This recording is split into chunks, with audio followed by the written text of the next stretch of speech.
Proud to be a co-sponsor of this bill authored by my good friend from California, Ken Calvert. This legislation provides additional security assistance to ensure Israel, our greatest Middle Eastern ally, survives the most significant threats to its existence to date. The Jewish people are confronting the unspeakable evil of Hamas, which perpetrated a callous, barbaric attack against the state of Israel and continues to hold more than 132 people hostage in Gaza, including fellow Americans. Israel needs our support to ensure they can win this war and bring every hostage home, as well as counter the other threats to their national security. This bill reaffirms the United States' strong commitment to supporting the people of Israel by providing critical funding to reinforce Israeli defense system and does so without compromising our own readiness. In addition, it ensures our ability to protect U.S. citizens and personnel in Israel. We cannot and must not turn our back on our ally. Doing so would only embolden Hamas, incentivize Iran to continue funding ruthless attacks on Israel, and weaken the security of American personnel in the region, not to mention the harm it would eventually bring to our own nation here at home. We either ensure that Israel has the resources to win, or we are eventually forced to fight the same enemies here. For those who want to annihilate Israel, wish to do the same to America. Mr. Speaker, I yield back my time. Gentleman from California reserves. Gentlelady from Connecticut is recognized. Mr. Speaker, I yield 1 minute to the gentleman from Illinois, Mr. Schneider. Gentleman from Illinois is recognized. Mr. Speaker, Israel is fighting an existential war against Hamas, a death cult dedicated to the genocide of Jews and the annihilation of the Jewish state, while also being attacked by Hezbollah, the IRGC and Iranian proxies, and Houthis. There is no question that the United States must support our ally Israel.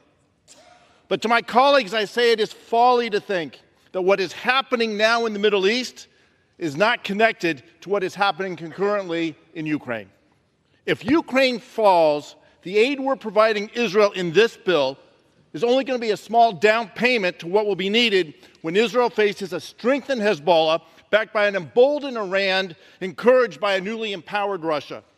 And the United States will likely need to spend billions of additional dollars stationing more U.S. troops alongside our NATO allies in Europe. We are selling ourselves and our allies short by not taking the responsibility of leadership this country should be taking. And if we don't continue, it's going to cost our kids and our kids' future. It is shameful that the Republicans and Speaker Johnson are using our most important ally, Israel, as a political cudgel. It threatens not only Israel's security, but America's security and our children's future. I yield back. Gentlelady from Connecticut reserves. Gentleman from California is recognized. I'm pleased to recognize the gentleman from Wisconsin, Mr. Van Orden, for 2 minutes. Thank you, Mr. Chairman. Thank you, Mr. Speaker. I'd remind my colleague that, in fact, I agree with him for one time. These events are connected, and the connection is the incredibly strategic amount of strategic weakness the Biden administration has shown. That's why Putin invaded Ukraine, and that's why Hamas has gone crazy in Israel. Immediately following the attacks of October 7th, I went to Israel and I witnessed what Hamas did to the Jewish people. And as a retired Navy SEAL combat medic, it put me on my heels. And I will remind my colleagues on the other side of the aisle that there was a ceasefire on October 6th, that there was a de facto two-state solution on October 6th, and that was broken by Hamas. And unlike the vast majority of my colleagues on the other side of the aisle, I spent my entire adult life either training for, training others for, or at war myself. So there is a difference between the conflict in Ukraine and what's taking place in Israel right now. Vladimir Putin is a war criminal, and he is after territorial gains. Hamas is a group of savages that are after the utter destruction of the Jews as a people. They want to eradicate them. And there are members of the other party who have been censured, member of the other party that's been censured on this floor for grossly anti-Semitic remarks, and that's what's taking place. Do not be fooled by this political rhetoric. I stand with the Jewish people now. I will stand with them from the beginning to the end, so the river to the sea never takes place. And with that, Mr. Speaker, I yield back my time. Gentleman from California reserves. Gentlelady from Connecticut is recognized. Mr. Speaker, I yield 1 minute to the gentleman from California, Mr. Khanna. Gentleman is recognized. Thank you, Mr. Speaker. I will vote no today on the $17 billion aid package, which provides a blank check to Netanyahu, Ben-Gvir, and the extreme right-wing government in Israel.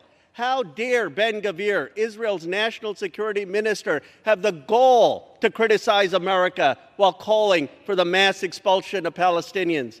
I will vote no because this bill includes zero humanitarian aid while children are dying and 400,000 Gazans face famine. I will vote no because this bill undermines human rights and international law, ignoring the recent ICJ decision calling on Israel to do more to protect Palestinian civilians. I will vote no because it is painfully obvious to the entire world that what is needed today is a permanent ceasefire and a release of all hostages. There come moments in a nation's history when our actions reveal our values. This is such a moment. We must stand for stopping the bombing, for ending this brutal war, and for justice in the Middle East, with a Palestinian state with equal rights living side by side with Israel. Gentlelady from Connecticut reserves. Gentleman from California is recognized. Mr. Speaker, I reserve the balance of my time. Gentleman reserves.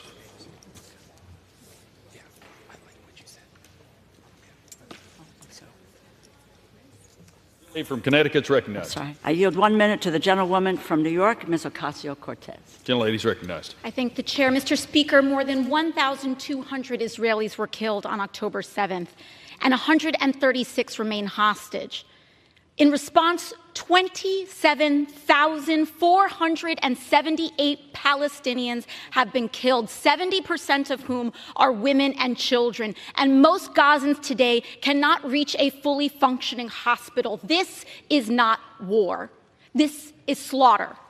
And yet, after all this destruction and devastation, the Netanyahu government is still nowhere close to their stated objective of destroying Hamas. Moreover, the United States has our own requirements outlining the transfer of weapons to forces engaged in gross human rights violations.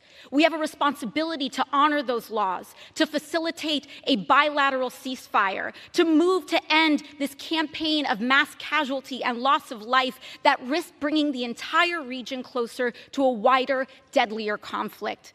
This bill contains $17 billion on top of the billions we already transfer every year with no conditions and no humanitarian aid for the most vulnerable. Everyday Americans should not tolerate this squandering of our resources without oversight on such an inhumane and ineffective operation, especially when we are living paycheck to paycheck and they cannot see their Congress address their most basic material concerns. I yield back.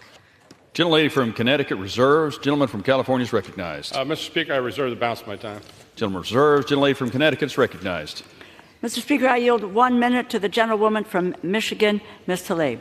Gentlelady is recognized. Here we go again, sending $17.6 billion U.S. tax dollars with no conditions attached to Netanyahu's extremist government to drop more bombs on innocent Palestinians. The Israeli government has already killed 27,000 people. 11,500 of them were children. I'm tired of my colleagues coming to me whispering, I don't really like Netanyahu. Well, then why are we sending him billions of dollars with no conditions? He literally is telling us over and over again what his intention is. I'm tired of my colleagues coming and whispering to me, Rashida, I support two-state solution. Great. Then send money that conditions for a two-state solution, because Netanyahu has over and over again told us he never wants to see a Palestinian state. So I'm tired. I oppose Netanyahu's war crimes and want him gone too. But many of my colleagues that continue to tell me that do not want to condition the aid. They give it to a genocidal maniac. My message to my colleagues is simple. If you don't support Netanyahu, if you're disgusted by the countless videos of lifeless children pulled out of the rubble, if you actually believe in upholding human rights and international law, vote no on a blank check to Netanyahu's genocide. Gentlelady's time's expired. Thank you. Gentlelady from Connecticut reserves. Gentleman from California is recognized.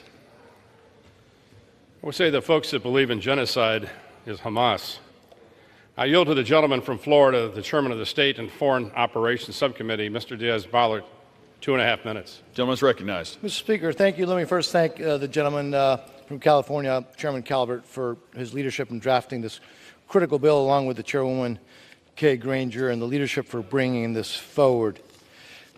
As Mr. Calvert just said, yes, there has been genocide, but the genocide has been from Hamas. And if the world needed yet another reminder of the importance of Israel as a safe haven for the Jewish people, then the attacks of October 7th should be that wake-up call. This is not that complicated. I've been disgusted and shocked by some of the things that we've been hearing, including the sheer glee and displayed in celebrations across, even in this country, because of the murders of October. And remember, those grotesque celebrations and demonstrations happened before Israel even began its military action to defend Israelis, again in Gaza. So let's be clear. Those demonstrations, those statements, those celebrations were and are in favor of the terrorist group Hamas.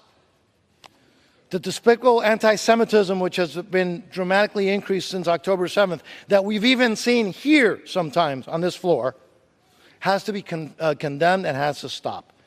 Israel is on the front line in the battle against terrorism. The terrorism of Hamas, Hezbollah, ISIS, you name it, and all of those, they continue to await for an opportunity to strike at Israel, as they have, just like they want to strike here to the American people in the United States. Israel and the United States do not want violence. But the problem is that the terrorists do, and they are the ones who have killed and butchered and maimed innocent Israelis. Again, last November, the House passed another Israel security supplemental, which was fully offset by a rescission of the IRS funding, and that was the reason why the White House claimed that they opposed that bill. Well, now there are zero excuses to oppose this bill. This bill does one thing, Mr. Speaker. It provides urgently needed funding for our friend and ally Israel to defeat the terrorists that they are dealing with. The United States must stand with Israel and to eradicate terrorism. This is not that complicated. You can use every excuse in the world and again with the purpose of supporting Hamas and justifying the murders. This bill stands with Israel. No ifs, no ands, no buts. I'm grateful to Chairman Calvert for bringing this important piece of legislation, and I wholeheartedly support it. I yield back. Gentleman from California reserves. Gentlelady from Connecticut is recognized. Mr. Speaker, I yield 1 minute to the gentlewoman from California, the distinguished ranking member of the State and Foreign Operations Subcommittee, Ms. Lee. Gentlelady is recognized.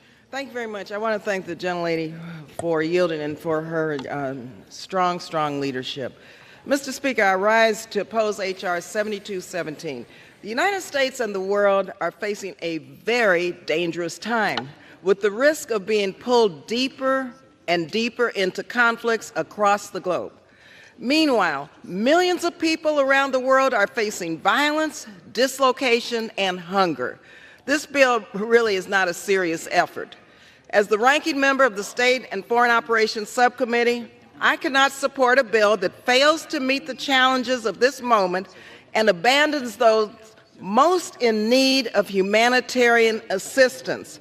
And yes, this bill undermines the United States policy which supports a two-state solution.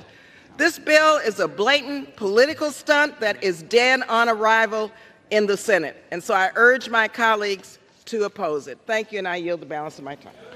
Gentlelady from Connecticut reserves. Yes. Gentleman from California is recognized. May I inquire how much time is left?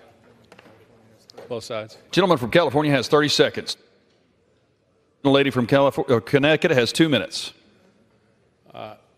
Speaker, who has the right to close? Reserve the right to close. Gentlelady from Connecticut.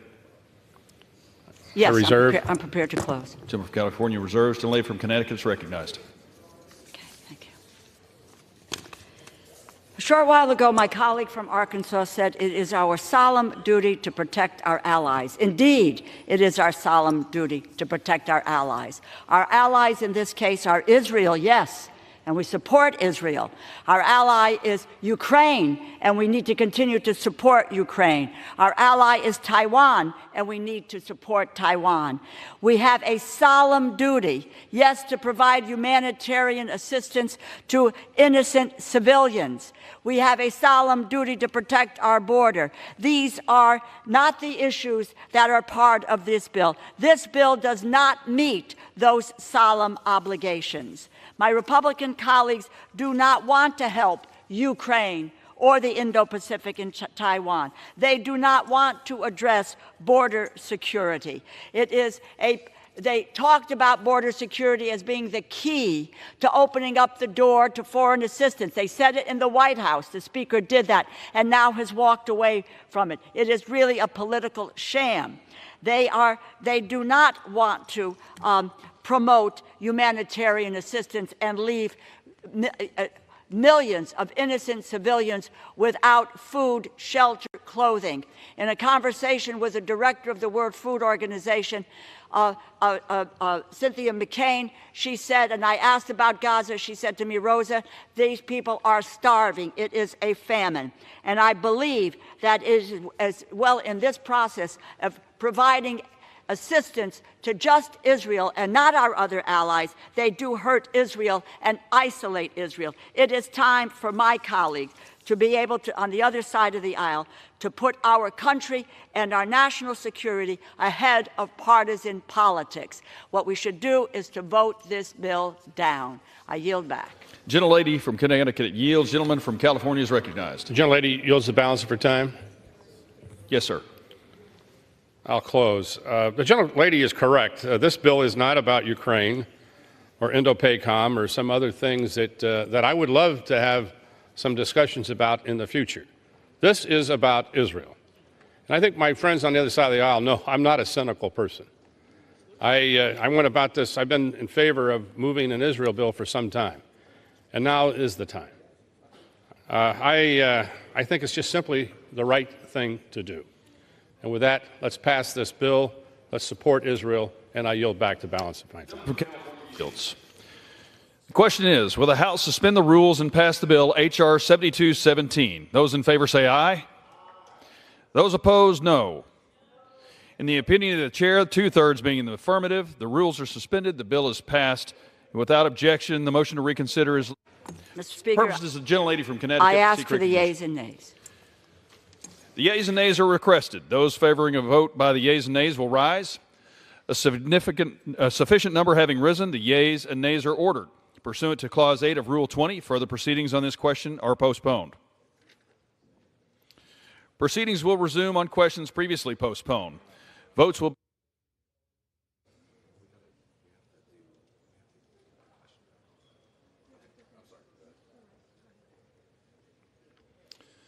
be taken in the following order. The motion to suspend the rules and pass H.R. 1727 if ordered. Adoption of House Resolution 863 if ordered. And the motion to suspend the rules and pass H.R. 7217.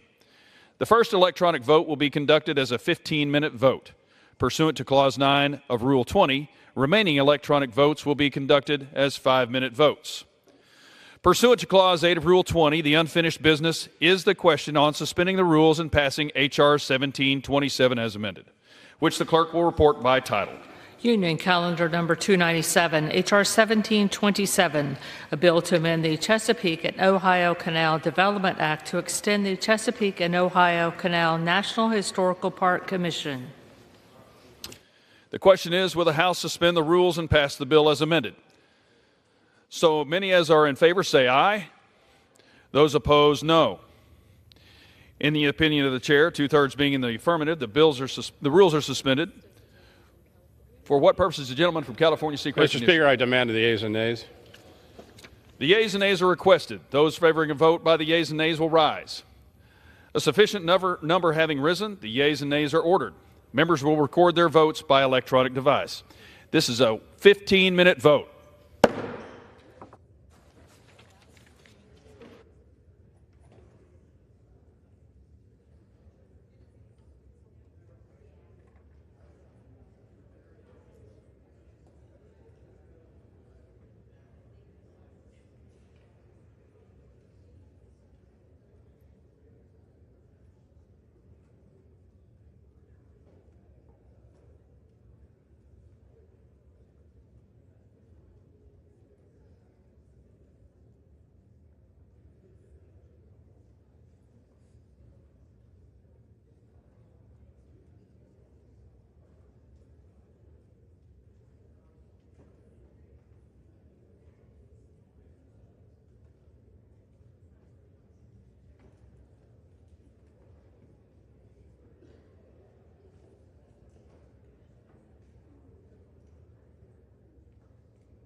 On this vote, the yeas are 427, the nays are 2, 2/3 being in the affirmative.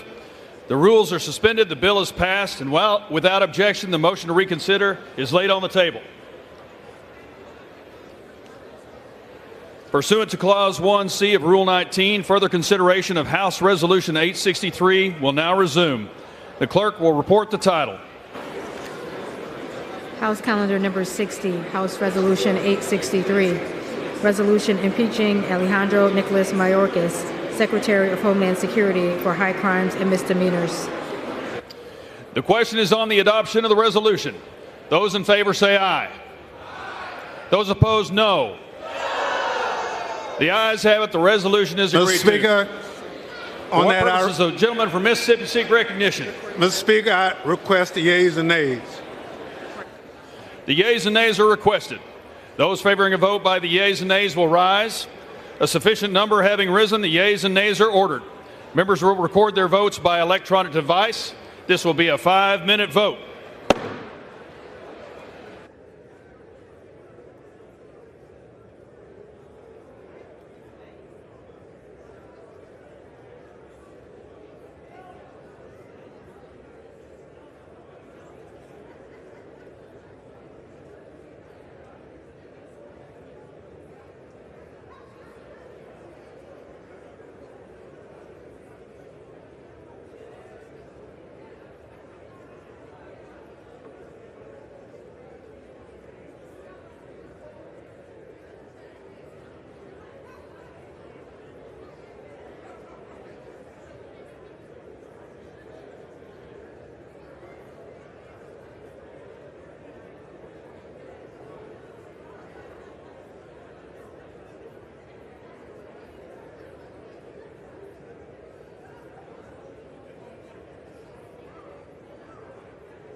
On this vote, the yeas are 214 and the nays are 216.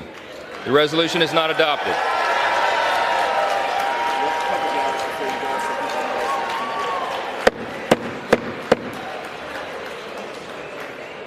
For what purpose does the gentleman from Utah seek recognition?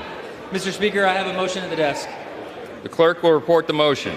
Mr. Moore of Utah moves to reconsider the vote on adoption of House Resolution 863. The question is on the motion to reconsider. Those in favor say aye. Aye. Those opposed say no. No. The ayes have it. Mr. Speaker. The gentleman from Utah. Mr. Speaker, I request the yeas and nays. The yeas and nays are requested. Those favoring a vote by the yeas and the nays will rise. A sufficient number having risen, the yeas and nays are ordered. Pursuant to Clause 8 of Rule 20, further proceedings on this question are postponed. Pursuant to Clause 8 of Rule 20, the unfinished business is the vote on the motion to suspend the rules and pass H.R. 7217, on which the yeas and nays are ordered. The clerk will report the title. H.R. 7217, a bill making emergency supplemental appropriations to respond to the attacks in Israel for the fiscal year ending September 30th, 2024, and for other purposes. The question is, will the House suspend the rules and pass the bill? Members will record their votes by electronic device. This is a 5-minute vote.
1 minute.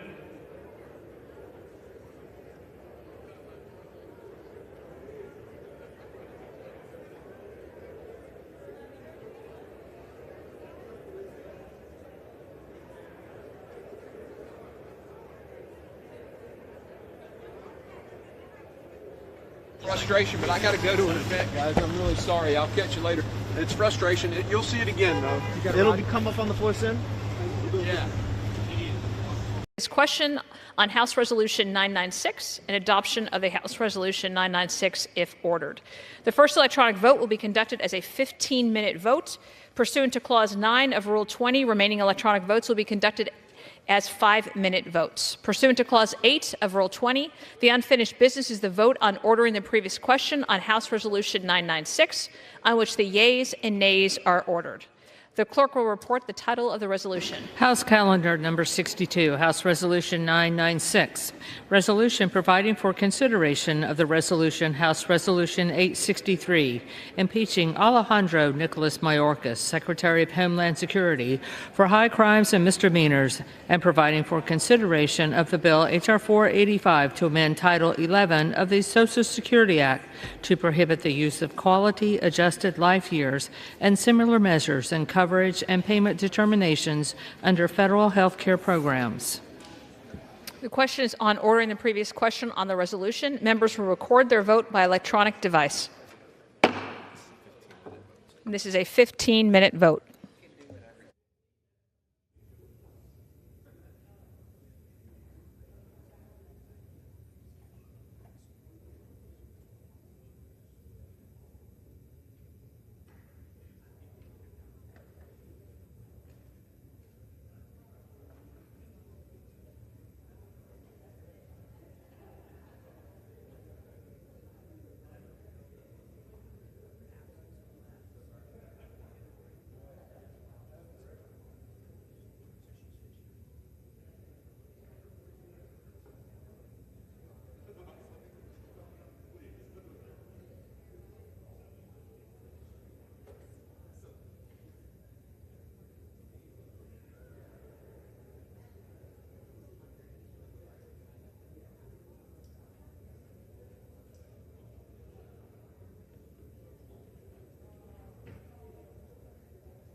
Have all members voted?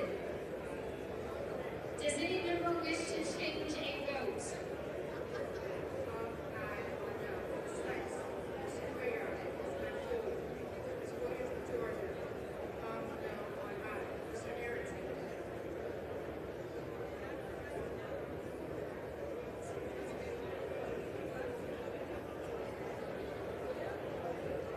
On this vote, the yeas are 215, the nays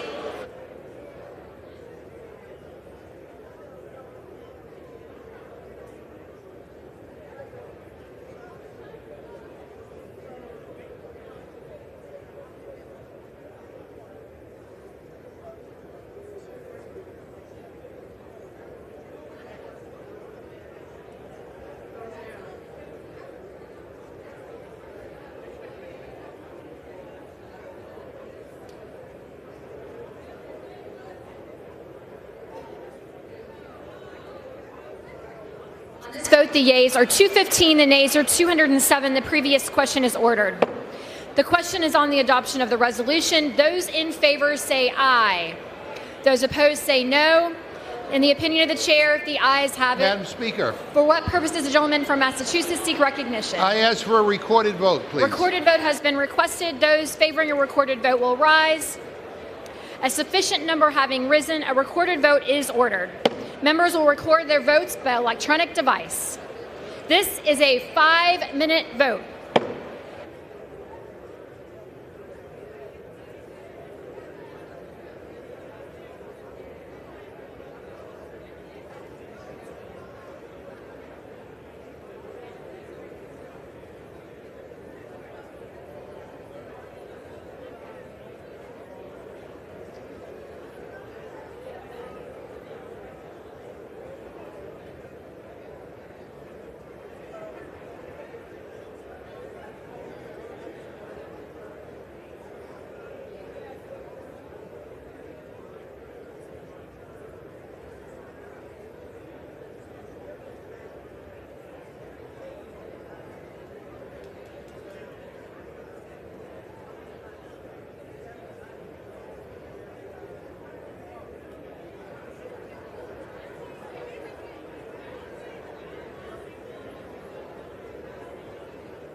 Two minutes remaining in this vote.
30 seconds.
Have all members voted? Does any member wish to change the vote? Aye or no is ordered.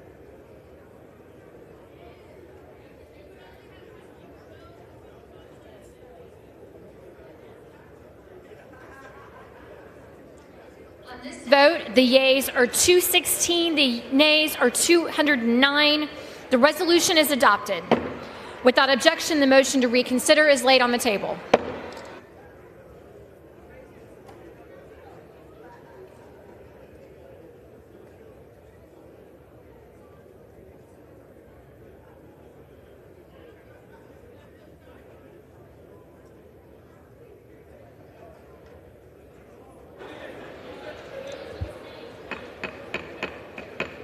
The House will be in order.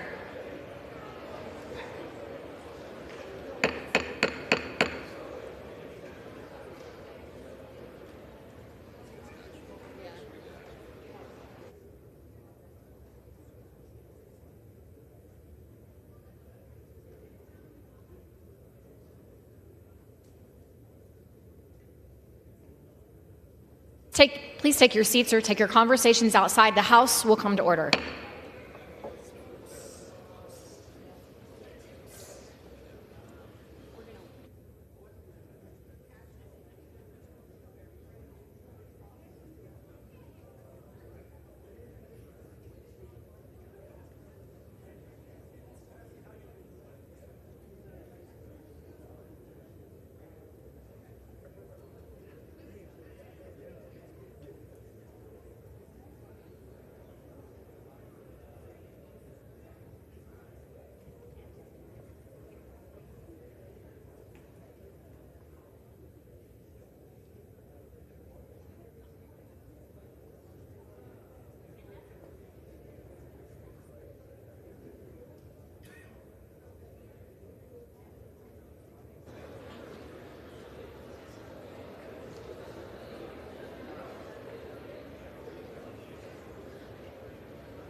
The House will be in order.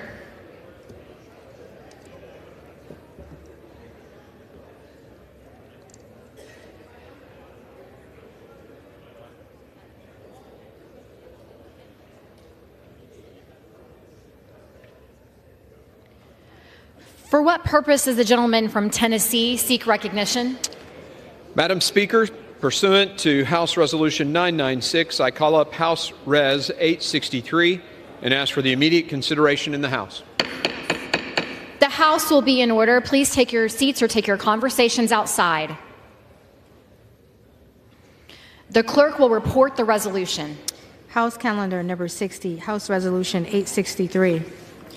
Resolved that Alejandro Nicholas Mayorkas, Secretary of Homeland Security of the United States of America, is impeached for high crimes and misdemeanors, and that the following articles of impeachment be exhibited to the United States Senate.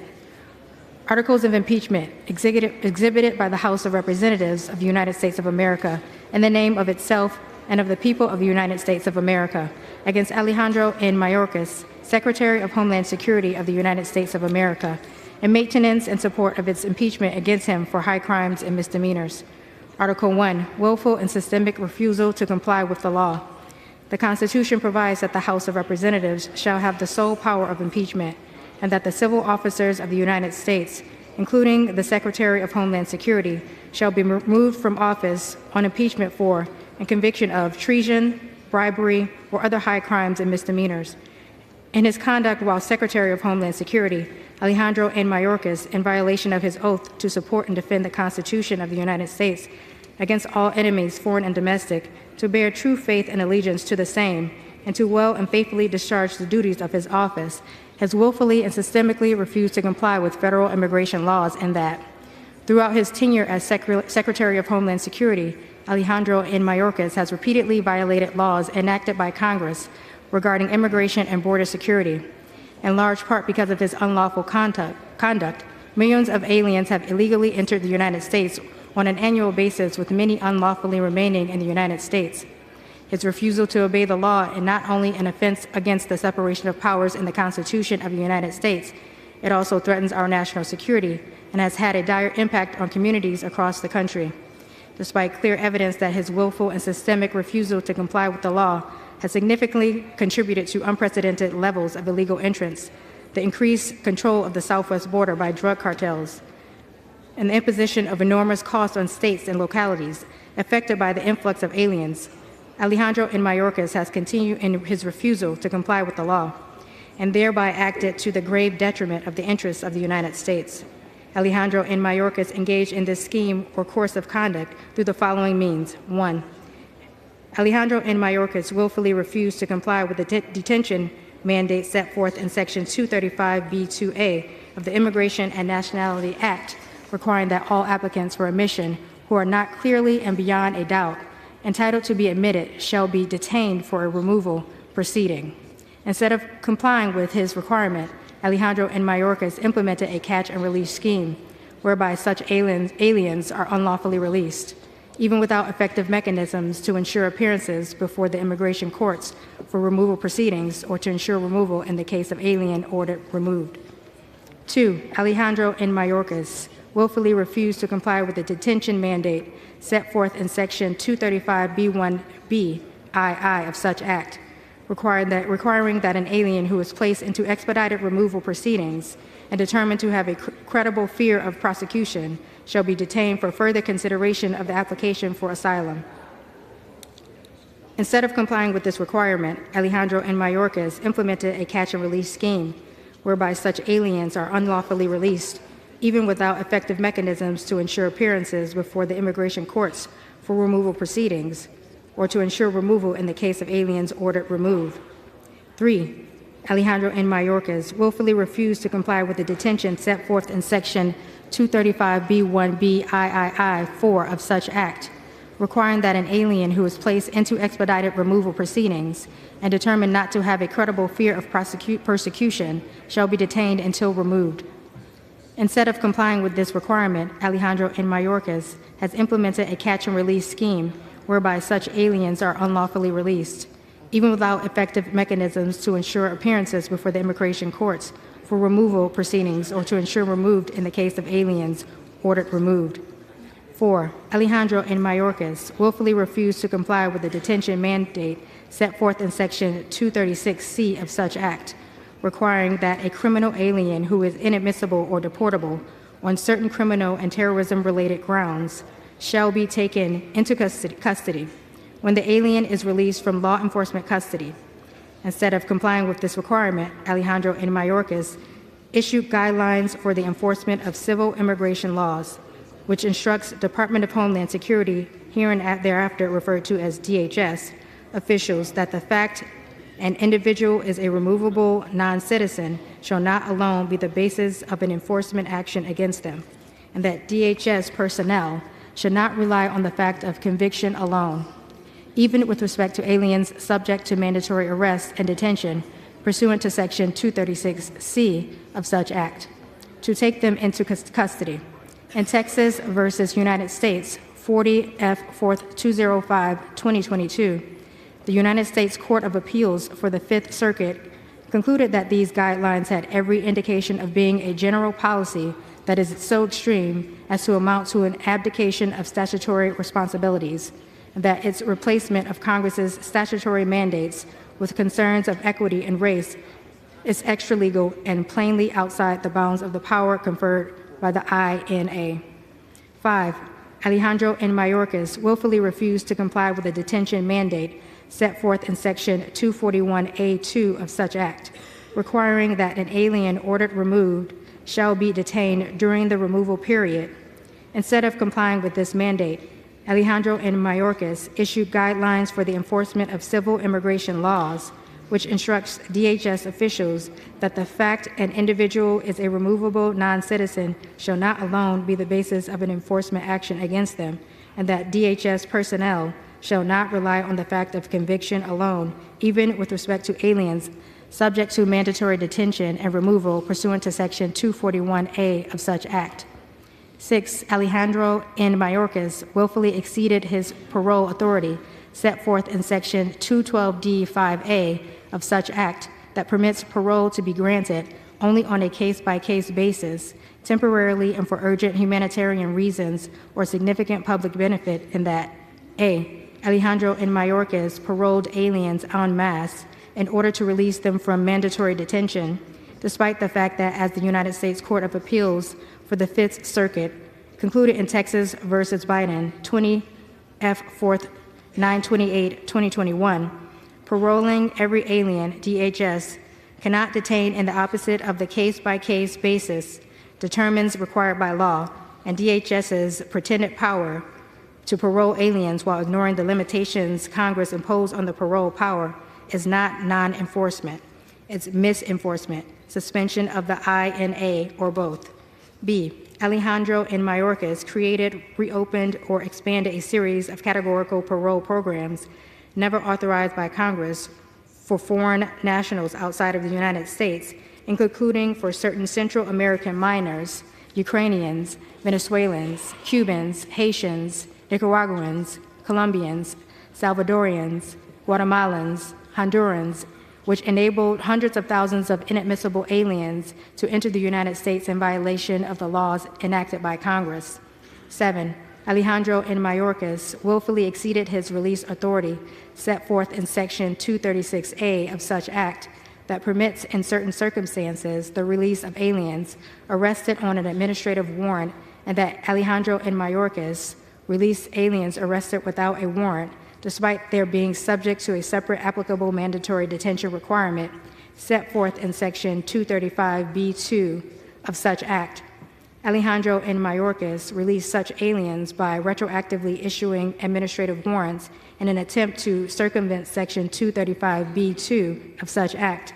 In Florida versus United States, number 3:21 CV 1066 TKW ZCB, ND, Florida, March 8, 2023, the United States District Court of the Northern District of Florida noted that this sleight of hand using an arrest warrant as a de facto release warrant is administrative sophistry at its worst. In addition, the court concluded that what makes DHS's application of 236A in this matter unlawful is that 235B2, not 236A, governs the detention of applicants for admission whom DHS places in removal proceedings after inspection. Alejandro N. Mayorkas's willful and systemic refusal to comply with the laws has had calamitous consequences for the nation and the people of the United States, including: 1. During fiscal years 2017 through 2020, an average of about 590,000 aliens each fiscal year were encountered as inadmissible aliens at ports of entry on the southwest border or apprehended between ports of entry. Therefore, during Alejandro N. Mayorkas's tenure in office, that number skyrocketed to over 1,400,000 in fiscal year 2021, over 2,300,000 in fiscal year 2022, and over 2,400,000 in fiscal year 2023. Similarly, during fiscal year 2017 through 2020, an average of 130,000 persons who were not turned back or apprehended after making an illegal entry were observed along the border each fiscal year. During Alejandro N. Mayorkas's tenure in office, that number more than trebled to 400,000 in fiscal year 2021, 600,000 in fiscal year 2022, and 750,000 in fiscal year 2023. 2. American communities, both along the southwest border and across the United States, have been devastated by the dramatic growth in illegal entries, the number of aliens unlawfully present, and substantial rise in the number of aliens unlawfully granted parole, creating a fiscal and humanitarian crisis and dramatically degrading the quality of life of the residents of those communities. For instance, since 2022, more than 150,000 migrants have gone through New York City's shelter intake system. Indeed, the mayor of New York City has said that we are past our breaking point and that this issue will destroy New York City. In fiscal year 2023, New York City spent $1,450,000,000 addressing Alejandro N. Mayorkas's migrant crisis, and city officials fear it will spend another $12 billion over the following 3 fiscal years, causing painful budget cuts in important city services. 3. Alejandro N. Mayorkas's unlawful mass release of apprehended aliens and unlawful mass grant of categorical parole to aliens have enticed an increasing number of aliens to make the dangerous journey to our southwest border. Consequently, according to the United Nations International Organization for Migration, the number of migrants intending to illegally cross our border who have perished along the way, either en route to the United States or at the border, almost doubled during the tenure of Alejandro N. Mayorkas as Secretary of Homeland Security, from an average of about 700 a year during the fiscal years 2017 through 2020 to an average of about 1,300 a year during fiscal years 2021 through 2023. 4. Alien smuggling organizations have gained tremendous wealth during Alejandro N. Mayorkas's tenure as Secretary of Homeland Security, with their estimated revenues rising from about $500 billion in 2018 to approximately $13 billion in 2022. 5. During Alejandro N. Mayorkas's tenure as Secretary of Homeland Security, the immigration court backlog has more than doubled from about 1,300,000 cases to over 3 million cases. The exploding backlog is destroying the court's ability to administer justice and provide appropriate relief in a time frame that does not run into years or even decades. As Alejandro N. Mayorkas acknowledged, those who have a valid claim to asylum often wait years for a decision. Likewise, non-citizens who will ultimately be found ineligible for asylum or other protection, which occurs in the majority of cases, often have spent many years in the United States prior to being ordered removed. He noted that of aliens placed in expedited removal proceedings and found to have a credible fear of persecution, and thus referred to immigration judges for removal proceedings, significantly fewer than 20% were ultimately granted asylum, and only 28% of cases decided on their merits are grants of relief. Alejandro N. Mayorkas also admitted that the fact that migrants can wait in the United States for years before being issued a final order denying relief and that many such individuals are never actually removed, likely incentivizes migrants to make the journey north. 6. During Alejandro Mayorkas' tenure as Secretary of Homeland Security, approximately 450,000 unaccompanied alien children have been encountered at the southwest border, and the vast majority have been released into the United States. As a result, there has been a dramatic upsurge in migrant children being employed in dangerous and exploitive jobs in the United States. 7. Alejandro Mayorkas' failure to cross the border and other dangerous drugs, both at and between ports of entry, has increased dramatically. U.S. Customs and Border Protection seized approximately 4,800 pounds of fentanyl in fiscal year 2020, approximately 11,200 pounds in fiscal year 2021, approximately 14,700 pounds in fiscal year 2022, and approximately 27,000 pounds in fiscal year 2023. Over 70,000 Americans died from fentanyl poisoning in 2022, and fentanyl is now the #1 killer of Americans between the ages of 18 and 45. 8. Alejandro Mayorkas has degraded public safety by leaving wide swaths of the border effectively unpatrolled as U.S. Border Patrol agents are diverted from guarding the border to processing unlawful release, the heightening waves of apprehended aliens, many who now seek out agents for the purpose of surrendering with the now reasonable expectation of being released and granted work authorization. And federal air marshals are diverted from protecting the flying public to assist in such processing. 9. During Alejandro Mayorkas' tenure as Secretary of Homeland Security, the U.S. Border Patrol has encountered an increasing number of aliens on the terrorist watch list. In fiscal year 2017 through 2020 combined, 11 non-citizens on the terrorist watch list were caught attempting to cross the southwest border between ports of entry. That number increased to 15 in fiscal year 2021, 98 in fiscal year 2022, 169 in fiscal year 2023, and 49 so far in fiscal year 2024. Additionally, in United States versus Texas 599 U.S. 670, 2023, the United States Supreme Court heard a case involving Alejandro Mayorkas' refusal to comply with certain federal immigration laws that are at issue in this impeachment. The Supreme Court held that states have no standing to seek judicial relief to compel Alejandro Mayorkas to comply with certain legal requirements contained in the Immigration and Nationality Act.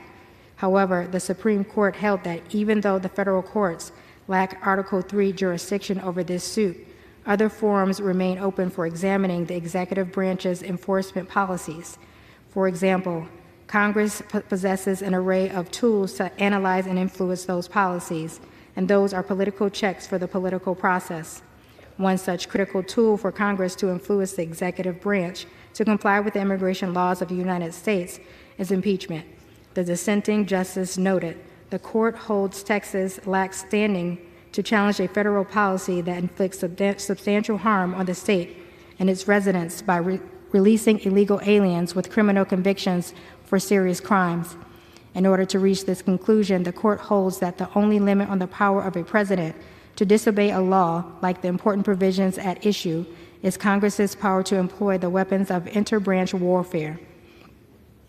As the dissenting justice explained, Congress may wield what the Solicitor General described as political tools, which presumably means such things as impeachment and removal. Indeed, during oral argument, the justice who authored the majority opinion stated that the Solicitor General, I think your position is, instead of judicial review, Congress has to resort to shutting down the government or impeachment or dramatic steps. Here, in light of the inability of injured parties to seek judicial relief to remedy the refusal of Alejandro Mayorkas to comply with federal immigration laws, impeachment is Congress's only viable option. In all of this, Alejandro Mayorkas willfully and systemically refused to comply with the immigration laws, failed to control the border to the detriment of national security, compromised public safety, and violated the rule of law and separation of powers in the Constitution to the manifest injury of the people of the United States. Wherefore, Alejandro Mayorkas, by such conduct, has demonstrated that he will remain a threat to the national and border security, the safety of the United States people, and the Constitution if allowed to remain in office, and has acted in a manner grossly incompatible with his duties and the rule of law. Alejandro N. Mayorkas thus warrants impeachment and trial, removal from office, and disqualification to hold and enjoy any office of honor, trust, or profit under the United States. Article 2, breach of public trust. The Constitution provides that the House of Representatives shall have the sole power of impeachment, and that civil officers of the United States, including the Secretary of Homeland Security, shall be removed from office or impeachment for and conviction of treason, bribery, or other high crimes and misdemeanors. In his conduct while Secretary of Homeland Security, Alejandro N. Mayorkas, in violation of his oath to well and faithfully discharge the duties of his office, has breached the public trust, and that Alejandro N. Mayorkas has knowingly made false statements and knowingly obstructed lawful oversight of the Department of Homeland Security, herein thereafter referred to as DHS, principally to obfuscate the results of willful and systemic refusal to comply with the law. Alejandro N. Mayorkas engaged in this scheme or course of conduct through the following means. 1. Alejandro N. Mayorkas knowingly made false statements to Congress that the border is secure, that the border is no less secure than it was previously, that the border is closed, and that DHS has operational control of the border, as that term is defined in the Secure Fence Act of 2006. 2. Alejandro N. Mayorkas knowingly made false statements to Congress regarding the scope and adequacy of the vetting of the thousands of Afghans who were airlifted into the United States and then granted parole following the Taliban takeover of Afghanistan after President Biden's precipitous withdrawal of United States forces. 3. Alejandro N. Mayorkas knowingly made false statements that the apprehended aliens with no legal basis to remain in the United States were being quickly removed. 4. Alejandro N. Mayorkas knowingly made false statements supporting the false narrative that U.S. Border Patrol agents maliciously whipped illegal aliens. 5. Alejandro N. Mayorkas failed to comply with multiple subpoenas issued by congressional committees. 6. Alejandro N. Mayorkas delayed or denied access of DHS Office of Inspector General, hereinafter referred to as OIG, to DHS records and information hampering OIG's ability to effectively perform its vital investigations, audits, inspections, and other reviews of agency programs and operations to satisfy the OIG's obligations under Section 402B of Title V, United States Code, in part to Congress. Additionally, in his conduct while Secretary of Homeland Security, Alejandro N. Mayorkas has breached the public trust by his willful refusal to fulfill his statutory duty to control and guard the boundaries and borders of the United States against the illegal entry of aliens, as set forth in Section 103A5 of the Immigration and Nationality Act. Alejandro N. Mayorkas inherited what his first chief of the U.S. Border Patrol called arguably the most effective border security in our nation's history. Alejandro N. Mayorkas, however, proceeded to abandon effective border security initiatives without engaging in adequate alternative efforts that would enable DHS to maintain control of the border and guard against illegal entry. And despite clear evidence of the devastating consequences of his actions, he failed to take action to fulfill his statutory duty to control the border. According to his first chief of the U.S. Border Patrol, Alejandro N. Mayorkas similarly rejected the multiple options to reduce the illegal entries through the proven programs and consequences provided by civil servant staff at DHS. Despite clear evidence of the devastating consequences of his actions, he failed to take action to fulfill his statutory duty to control the border, and that, among other things, 1. Alejandro N. Mayorkas terminated the Migrant Protection Protocols, hereinafter referred to as MPP, in Texas versus Biden 20 F. 4th 928, 2021. The United States Court of Appeals for the Fifth Circuit explained that the district court pointed to evidence that the termination of MPP has contributed to the current border surge, citing DHS's own previous determinations that MPP had curbed the rate of illegal entries. The district court has also pointed out that the number of enforcement encounters, that is, instances where immigration officials encounter immigrants attempting to cross the southern border without documentation, have skyrocketed since MPP's termination. 2, Alejandro N. Mayorkas terminated contracts for border wall construction. 3, Alejandro N. Mayorkas terminated asylum cooperative agreements that would have equitably shared the burden of complying with international asylum accords. And all of this, Alejandro N. Mayorkas breached the public trust by knowingly making false statements to Congress and the American people and avoiding lawful oversight in order to obscure the devastating consequences of his willful and systemic refusal to comply with the law and carry out his statutory duties. He has also breached the public trust by willfully refusing to carry out his statutory duty to control the border and guard against illegal entry, notwithstanding the calamitous consequences of his abdication of that duty. Wherefore, Alejandro N. Mayorkas, by such conduct, has demonstrated that he will remain a threat to the national and border security, the safety of the American people, and to the Constitution if allowed to remain in office, and has acted in a manner grossly incompatible with his duties and the rule of law. Alejandro N. Mayorkas thus warrants impeachment and trial, removal from office, and disqualification to hold and enjoy any office of honor, trust, or profit under the United States. Pursuant to House Resolution 996, the amendment in the nature of a substitute recommended by the Committee of Homeland Security is adopted. The resolution shall be debatable for 2 hours, equally divided, and controlled by the chair and ranking member of the Committee of Homeland Security or their respective designees. The gentleman from Tennessee, Mr. Green, and the gentleman from Mississippi, Mr. Thompson, each will control 1 hour. The chair recognizes the gentleman from Tennessee. Madam Speaker, I ask unanimous consent that all members have 5 legislative days in which to revise and extend their remarks and to include extraneous material on H.Res. 863. Without objection. Thank you, Madam Speaker. I yield myself as much time as I may consume. Gentleman is recognized. Madam Speaker, I rise today to present 2 articles of impeachment against Department of Homeland Security Secretary Alejandro Mayorkas. Article 1 charges him with willful and systemic refusal to comply with the law. And Article 2 charges him with the breach of public trust. Since Secretary Mayorkas took office, we've all watched the unprecedented crisis at our borders unfold. We've seen the chaos. Under Secretary Mayorkas' watch, CBP has reported more than 8.5 million encounters at our borders, including more than 7 million apprehensions at the southwest border. Even more terrifying is the approximate 1.8 million known gotaways that Border Patrol agents detect but are unable to apprehend. Millions of those inadmissible aliens who are encountered are eventually released into our communities. This has never happened before in the history of the country, and it doesn't happen by accident.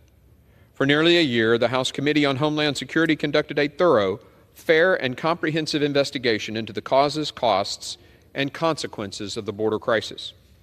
Our members saw firsthand numerous parts of the southwest border, spent time with law enforcement officers on the front lines, and spoke with real Americans about how the crisis is affecting them. We also conducted a field hearing and roundtable on the border that our Democrat colleagues refused to attend, burying their heads in the sand as if there wasn't a crisis. We published 7 total reports, totaling nearly 400 pages, to which Democrats never had a single substantive response. Instead, their only response was to simply shout MAGA louder and louder. And if that's a meaningful response to the millions of Americans suffering from, response to the millions of Americans suffering from this crisis. We held many hearings at the subcommittee and full committee level, and we heard from a variety of witnesses, including former senior DHS enforcement officials, state attorneys general, and victims who've been impacted by Secretary Mayorkas' border crisis. Democrats consistently claimed these hearings were a waste of time. Tell that to the families of 150,000 Americans who died from fentanyl poisoning in 2021 and 22 alone. Throughout this investigation, our subsequent impeachment proceedings, we found that Secretary Mayorkas' willful and systemic refusal to comply with the law and his breach of public trust are responsible for this historic crisis. However, for almost a year, Democrats have turned a blind eye to the victims of the border crisis while berating us for spending what they believed was too much time investigating Secretary Mayorkas' lawless handling of our sovereign borders. Keep that in mind when you hear them claim now this impeachment is somehow rushed. The truth that this process the truth is this process has been painstakingly thorough. Unlike House Democrats, we take the use of impeachment extremely seriously. While I do not wish to be standing here presenting these articles today, we have exhausted all other options. Our oath to the Constitution now requires us to exercise this solemn duty. Secretary Mayorkas has explicitly refused to comply with the law. He has refused to obey the law. His refusal to obey the law has led to the death of our fellow citizens, and he no longer deserves to keep his job. What's unique here in the history of impeachments is that the Supreme Court just this summer denied the effective state's judicial review on many of these issues, but with the understanding that the result of doing so could mean the impeachment of a secretary. In oral argument, Justice Kavanaugh explained how he understood the position of the Biden administration if judicial review was denied, saying, and I quote, "I think your position is instead of judicial review, Congress has to resort to shutting down the government or impeachment or dramatic steps if some administration comes in and says we're not going to enforce laws, or at least not going to enforce the laws to the degree that Congress, by law, has said the laws should be enforced," end quote. In response, the Biden administration's Solicitor General agreed, saying, quote, "Well, I think that if those dramatic steps would be warranted, it would be in the face of a dramatic abdication of statutory responsibility by the executive," end quote. Today's articles of impeachment outline exactly that, a dramatic abdication of statutory responsibility by Secretary Mayorkas has occurred. Of the articles' 20 pages, 6 are solely dedicated to the laws Secretary Mayorkas has violated, while 4 more document his lies to Congress and the American people, and the violation of his statutory duty to control and guard our borders. We identify numerous unambiguous provisions of the Immigration and Nationality Act he has refused to enforce, laws requiring him to detain inadmissible aliens and limit his ability to grant people parole.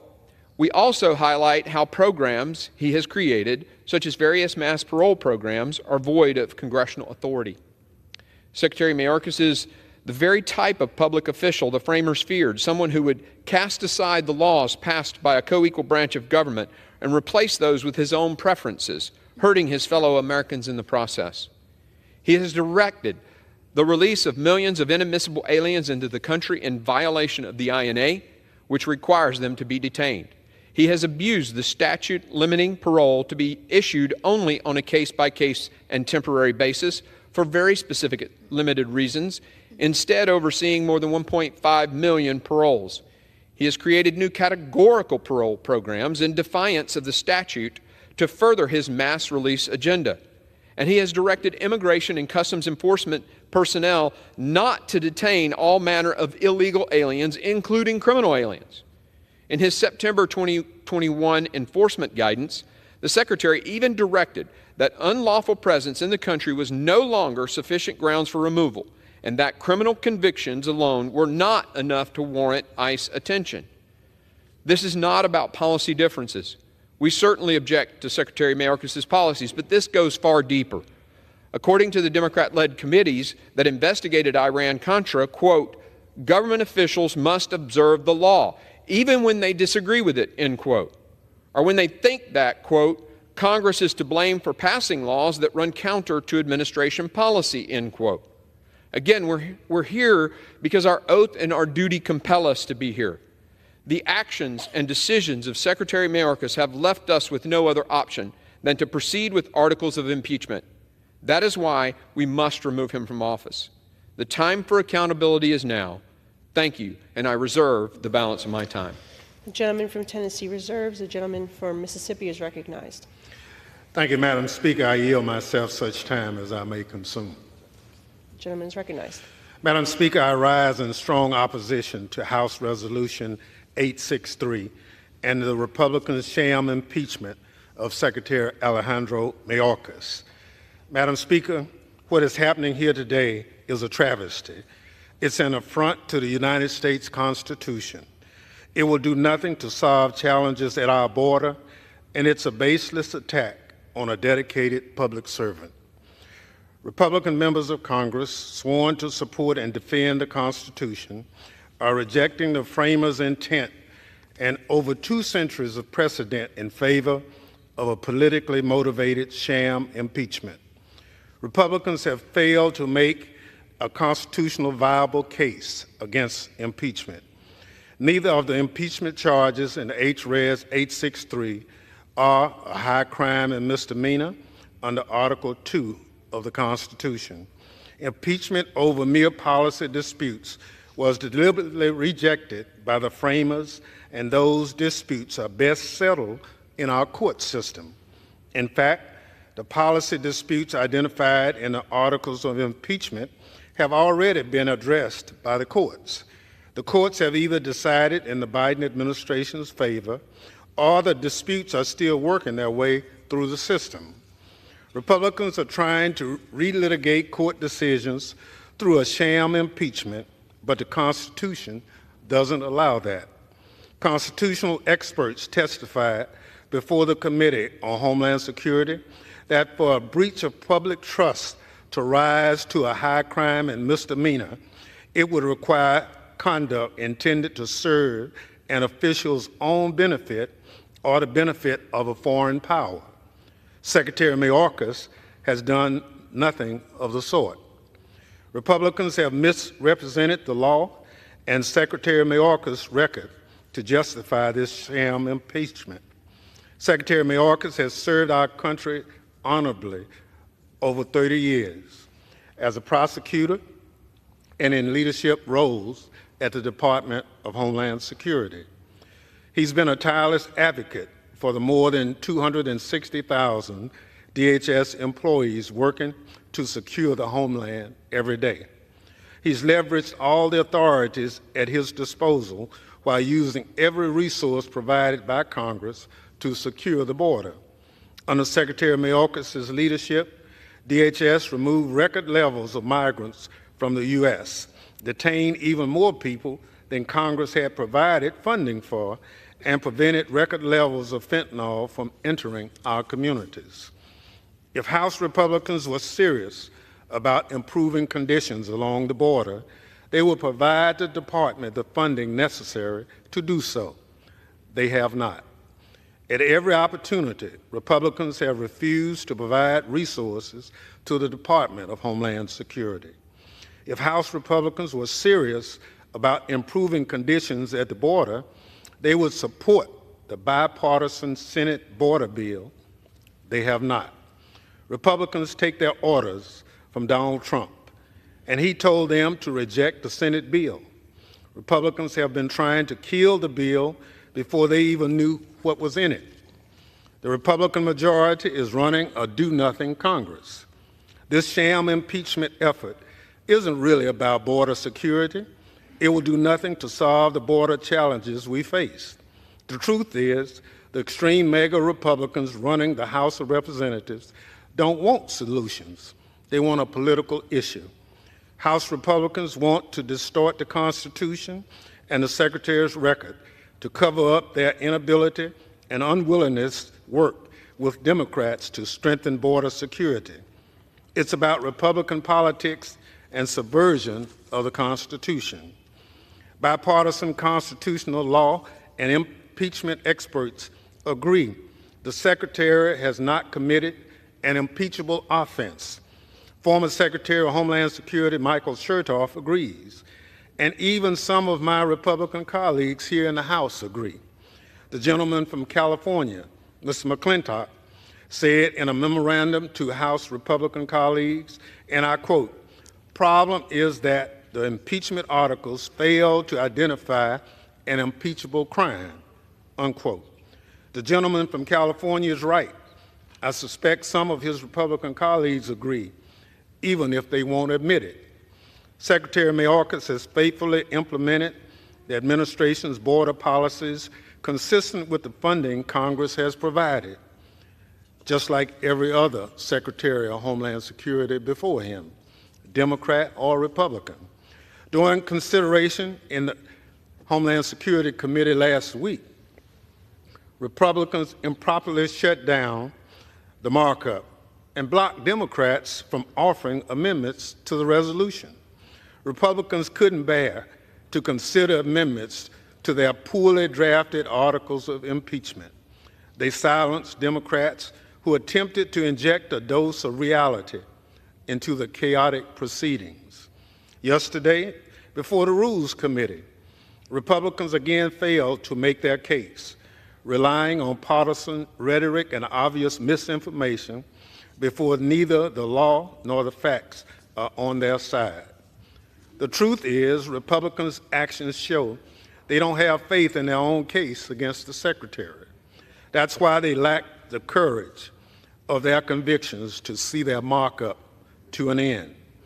This nonsense has to stop, and it should stop here. Republicans need to start doing their work Americans sent them here to do. Madam Speaker, I urge my colleagues to honor their oath to the Constitution, listen to the constitutional experts, listen to your own Republican colleagues who know H-Res 863 is baseless. Drop this sham impeachment. I reserve the balance of my time. Gentleman reserves. The gentleman from Tennessee is recognized. Madam Speaker, I yield 3 minutes to the gentlelady from Georgia, Mrs. Green. Gentlewoman is recognized for 3 minutes.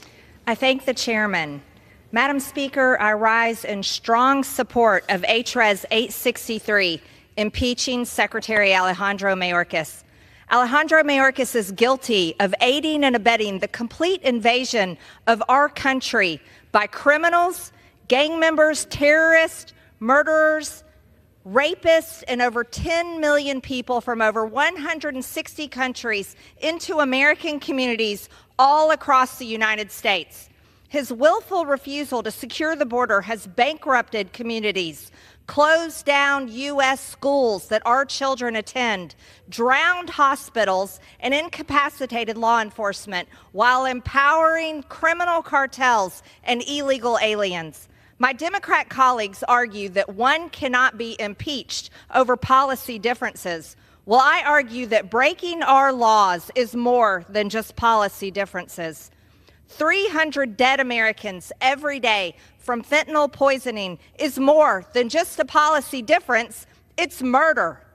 Today in my own office, narcotics law enforcement officers from Georgia told me that 7 out of 10 Oxycontins or Percocets sold on the street are laced with fentanyl, and that comes directly across the border from Mexico.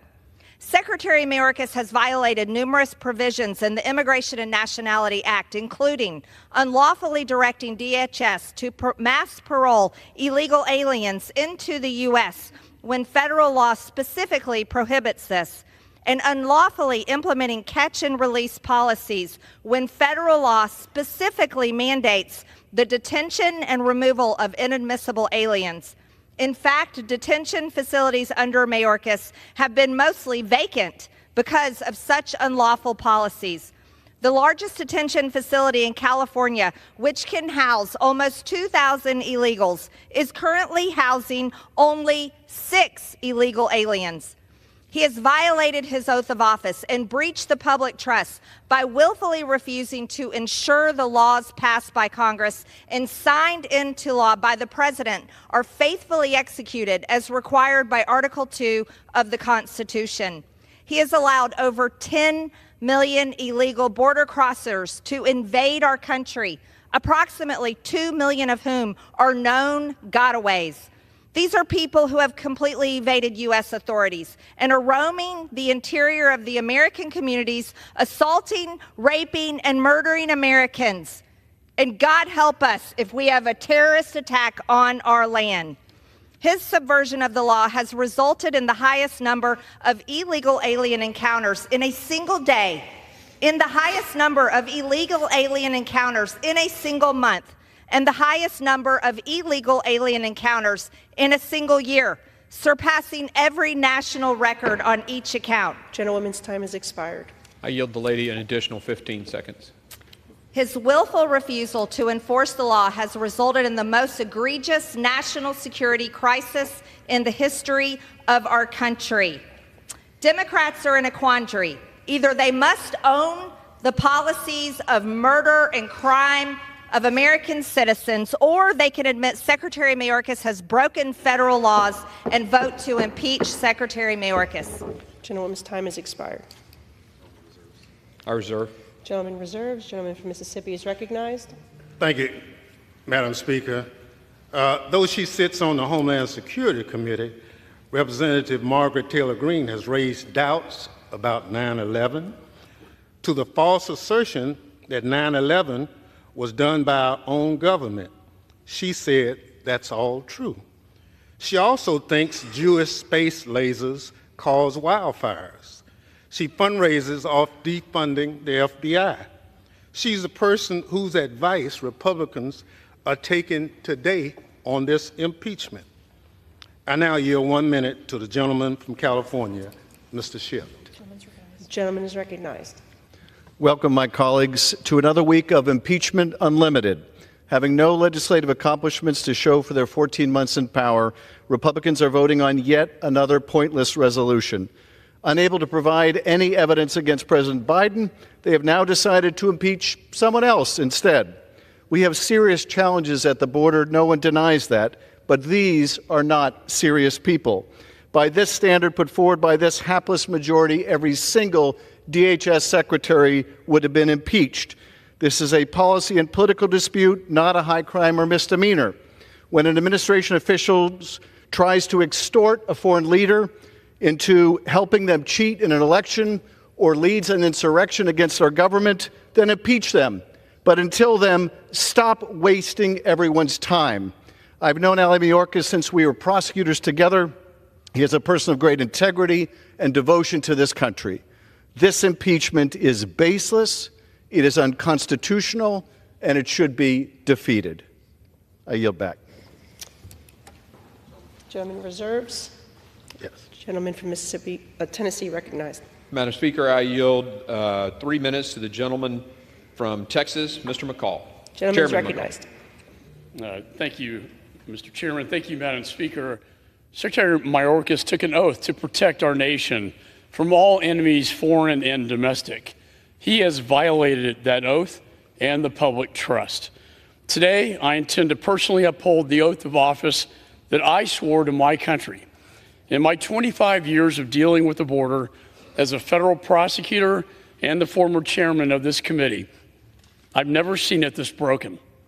That's because of one man's actions, his refusal to enforce the law, his rescission of successful policies like Remain in Mexico, his breach of public trust, his dereliction of duty has led to 8 million encounters, 300 on the terror watch list, 2.3 million aliens released into the interior, enough to fill 13 states. 200,000 young Americans have died due to fentanyl poisoning. These numbers are clear. Secretary Mayorkas is the architect of destruction, and the legal justification for his impeachment is strong. In the Supreme Court decision, the United States versus the state of Texas, the court examined a statute that mandated, quote, the government shall take into custody any alien that has committed an aggravated felon. It's not discretionary, it's mandatory. By failing to uphold this law, he has released dangerous and violent criminals into our communities and has put every American life at risk. Supreme Court Justice Story in 1833 said, quote, where a Lord Admiral has neglected to safeguard the seas, that shall be deemed an impeachable offense. That's exactly the case we have here. Secretary Mayorkas, charged with defense of air, land, and sea, has failed to defend our borders.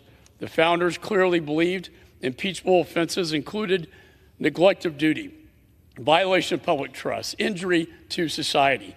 When asked before the Supreme Court if impeachment is a proper remedy, President Biden's own Solicitor General said, quote, in the face of a dramatic abdication of statutory responsibility by the executive branch, such steps would be warranted, end of quote. Secretary Mayorkas is guilty of those impeachable offenses. He is destroying the fabric of this nation, and Americans agree.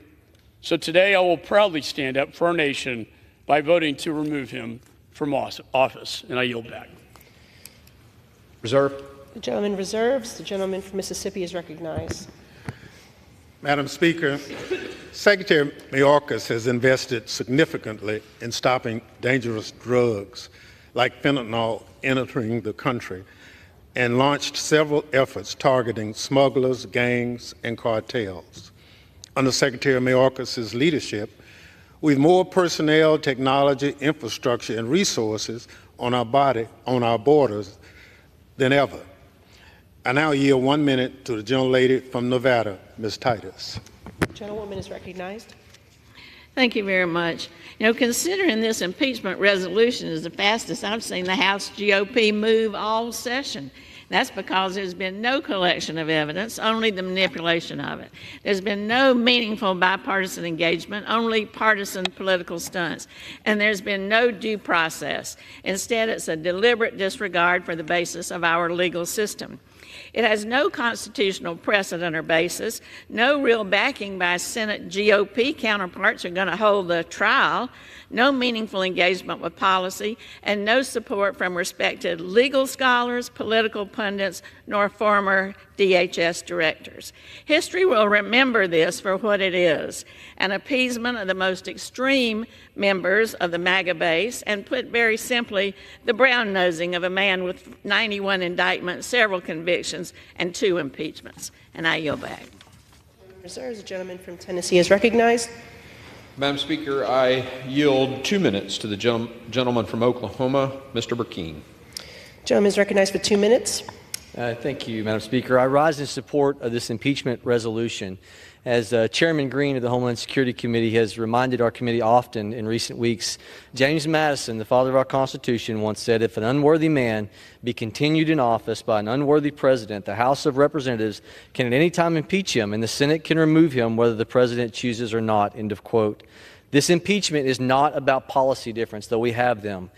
It is absolutely because Secretary Mayorkas refuses to enforce the laws that are part of our nation's fabric. The rule of law matters. Nobody is above it, including Secretary Mayorkas. Contrary to what he and the President publicly claim, no new laws are needed to stop this crisis. They have created it. Section 212 of the Immigration and Nationality Act already grants them the authority to holler halt. We know that Mayorkas is aware of this provision. On day 5 of the Biden administration, the President suspended entry by those coming from UK, Ireland, Brazil, and South Africa. Secretary Mayorkas has left us with no other option other than impeachment because he refuses to enforce the law. I yield back. Gentleman reserves. Gentleman from Mississippi is recognized. Thank you very much. Madam Speaker, Republicans say this impeachment is not about policy disagreements, but every argument they make is about policies. Secretary Mayorkas has taken action to secure the border, but he's used different, more humane policies that are not practical, impeachable. I now yield 3 minutes to the gentlewoman from Massachusetts, our Democratic whip, Ms. Clark. Gentlewoman is recognized for 3 minutes. Thank you, Madam Speaker, and I thank the gentleman for yielding. We all agree something needs to be done to fix our broken immigration system. But when it comes to doing the work, finding the solutions, House Democrats have come to the table. President Biden has come to the table. The Senate has come to the table. But then there's the House GOP. As the MAGA extremists hold up our national security priorities, our commitment to our allies and to our own readiness, supposedly to strike a deal on immigration. The president says, let's get it done. And then he did. Instead of pursuing a bipartisan compromise, instead of strengthening the security of our border, advancing humane solutions, and doing their jobs, they're now impeaching the Secretary of Homeland Security without a single allegation of any impeachable crime? Not one. Impeaching a cabinet member without any evidence of high crimes or misdemeanors, that is the breach of public trust here. So the plan is to impeach the secretary, and then what? Will the majority invest in Border Patrol? No. Their dream budget fires 2,000 Border Patrol agents. Just yesterday, Speaker Johnson ridiculed the men and women of Border Patrol for supporting the Senate bill, saying it's probably because it would give them a fair wage. This majority's contempt for working people, even those whose mission is to carry out border security, has no bounds. This extreme MAGA majority has repeatedly rejected funding for technology that is needed to stop the flow of fentanyl. But here we are. The extreme MAGA majority, what are they going to do about the border? Only this sham impeachment. And they've told us what the future holds. As one member across the aisle put it, they oppose action on immigration because it would boost Biden against Trump. That's all they care about. That's what this sham is about. Choosing extremism over country, stunts over solutions, and politics over people. That is a breach of trust we all must reject. I yield back. Gentleman reserves. The gentleman from Tennessee is recognized. Madam Speaker, I yield 2 minutes to the gentlelady from Florida, Ms. Lee. Madam Speaker, I rise today in support of the resolution to impeach Secretary Alejandro Mayorkas. We are here today to address one of the most serious responsibilities that we can undertake as Congress, the impeachment of Secretary Alejandro Mayorkas. The Committee on Homeland Security has worked diligently to investigate and to consider the causes and the consequences of the catastrophe at our southern border. And it has concluded that it is necessary and appropriate to pursue this impeachment. Since President Biden and Secretary Mayorkas took office, there have been over 8.3 illegal crossings nationwide. We have seen the devastating effects of human trafficking, of fentanyl trafficking, and what happens when we cede operational control of our southern border to the Mexican drug cartel. Secretary Mayorkas has refused to enforce the duly enacted laws passed by this Congress. By doing so, he has endangered our homeland, a direct violation of his oath of office. Even in the face of irrefutable evidence to the contrary, he has given false testimony to Congress, claiming that the border is secure. And he has defied court orders ordering the Secretary to abandon the illegal programs and policies that it has implemented which incentivize illegal immigration. House Republicans know that border security is national security, and the crisis at our border is a critical threat to national security and the safety of the American people. Secretary Mayorkas has willfully and deliberately refused to uphold the laws of the United States. He has violated his oath of office, and he has breached the public trust. Congress has a constitutional duty to secure our border and to ensure our communities are safe. We cannot allow an executive branch agency head to defy the lawful authority of Congress and of the courts in pursuit of policies that are contrary to law and endangering Americans. And that is why Secretary Mayorkas must be impeached. Thank you, and I yield back. Gentleman reserves. The gentleman from Mississippi is recognized. Thank you very much. Madam Speaker, the border is not open. In fact, under Secretary Mayorkas' leadership, this administration has removed, returned, or expelled more migrants in 3 years than the Trump administration did in 4 years. With that, I now yield 2 minutes to the gentleman from California, Mr. Correa, the ranking member on our Border Subcommittee. Gentleman is recognized for 2 minutes. And thank you, Madam Speaker. We have something in common with my colleagues on the other side of the aisle. This country, Main Street, every one of our districts has a challenge with fentanyl. We've all witnessed the deaths in our communities, good young men and women, from fentanyl, from this scourge. But Secretary Mayorkas is doing his job. I want you to look at this graph. The seizures at the border of fentanyl. 2019, 2,800 pounds. 2023, 27,000 pounds of fentanyl seized. Ladies and gentlemen, I just got back again from visiting the border. I went to San Isidro, and again I asked the men and women in uniform, again I asked them, What do you need from us to double these numbers? Simple answer. We want more resources. We want more personnel, more drug-sniffing dogs. We want more equipment. Some of those agents were struggling. They were working double shifts. Women, moms, men, fathers saying, we don't have time for our families. We're going to have to find another job. And right now, we have a solution. We have legislation that the Senate has worked on with Senate Republicans, Senate Democrats, and the President supporting a solution that will bring resources to the border. And the majority party here refuses to bring that legislation forward for a vote. Who's derelict on their duty? We must step up and make sure that we protect Main Street and we help Secretary Mayorkas do his job and double these numbers. Thank you. I yield. Gentleman reserves. Gentleman from Tennessee is recognized. Madam Speaker, I yield 1 minute to the gentleman from Alabama, Mr. Strong. Gentleman is recognized for 1 minute.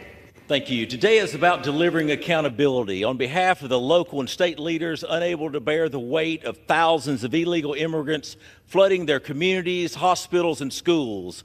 On behalf of the thousands of families who have lost loved ones at the hands of illegal immigrants. On behalf of hundreds of Border Patrol agents stripped of their tools to do their job. The situation at the border cannot continue. I've seen it firsthand during my trips to the southern border. Mayorkas' refusal to enforce the laws of our nation has encouraged millions of illegal aliens from 160 different countries to cross the border. Over 85% of them are being released into the United States. This is in clear violation of federal immigration law. Failure to act is not an option. The year-long investigation held by the committee confirmed what every American already knew to be true. The actions that we will take today against Secretary Mayorkas are warranted and utterly urgent. Our country is under attack, and the Secretary of Homeland Security is working against America. I urge my colleagues to act on this critical time. Gentleman reserves. The gentleman from Mississippi is recognized. Thank you very much. Madam Speaker, if my Republican colleagues were serious about the border, they'd drop this baseless impeachment and bring up the Senate bipartisan border agreement for debate. But they aren't serious about reform. Speaker Johnson made it clear the bill was dead on arrival before he saw the text of the bill. I now yield 1 minute to the gentlewoman from Illinois, Ms. Ramirez. The gentlewoman is recognized for 1 minute. Thank you, Ranking Member.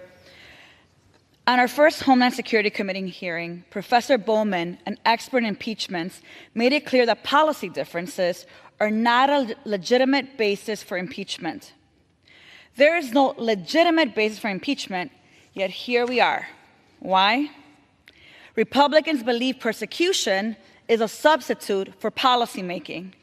I guess when you can't legislate, you punish, right?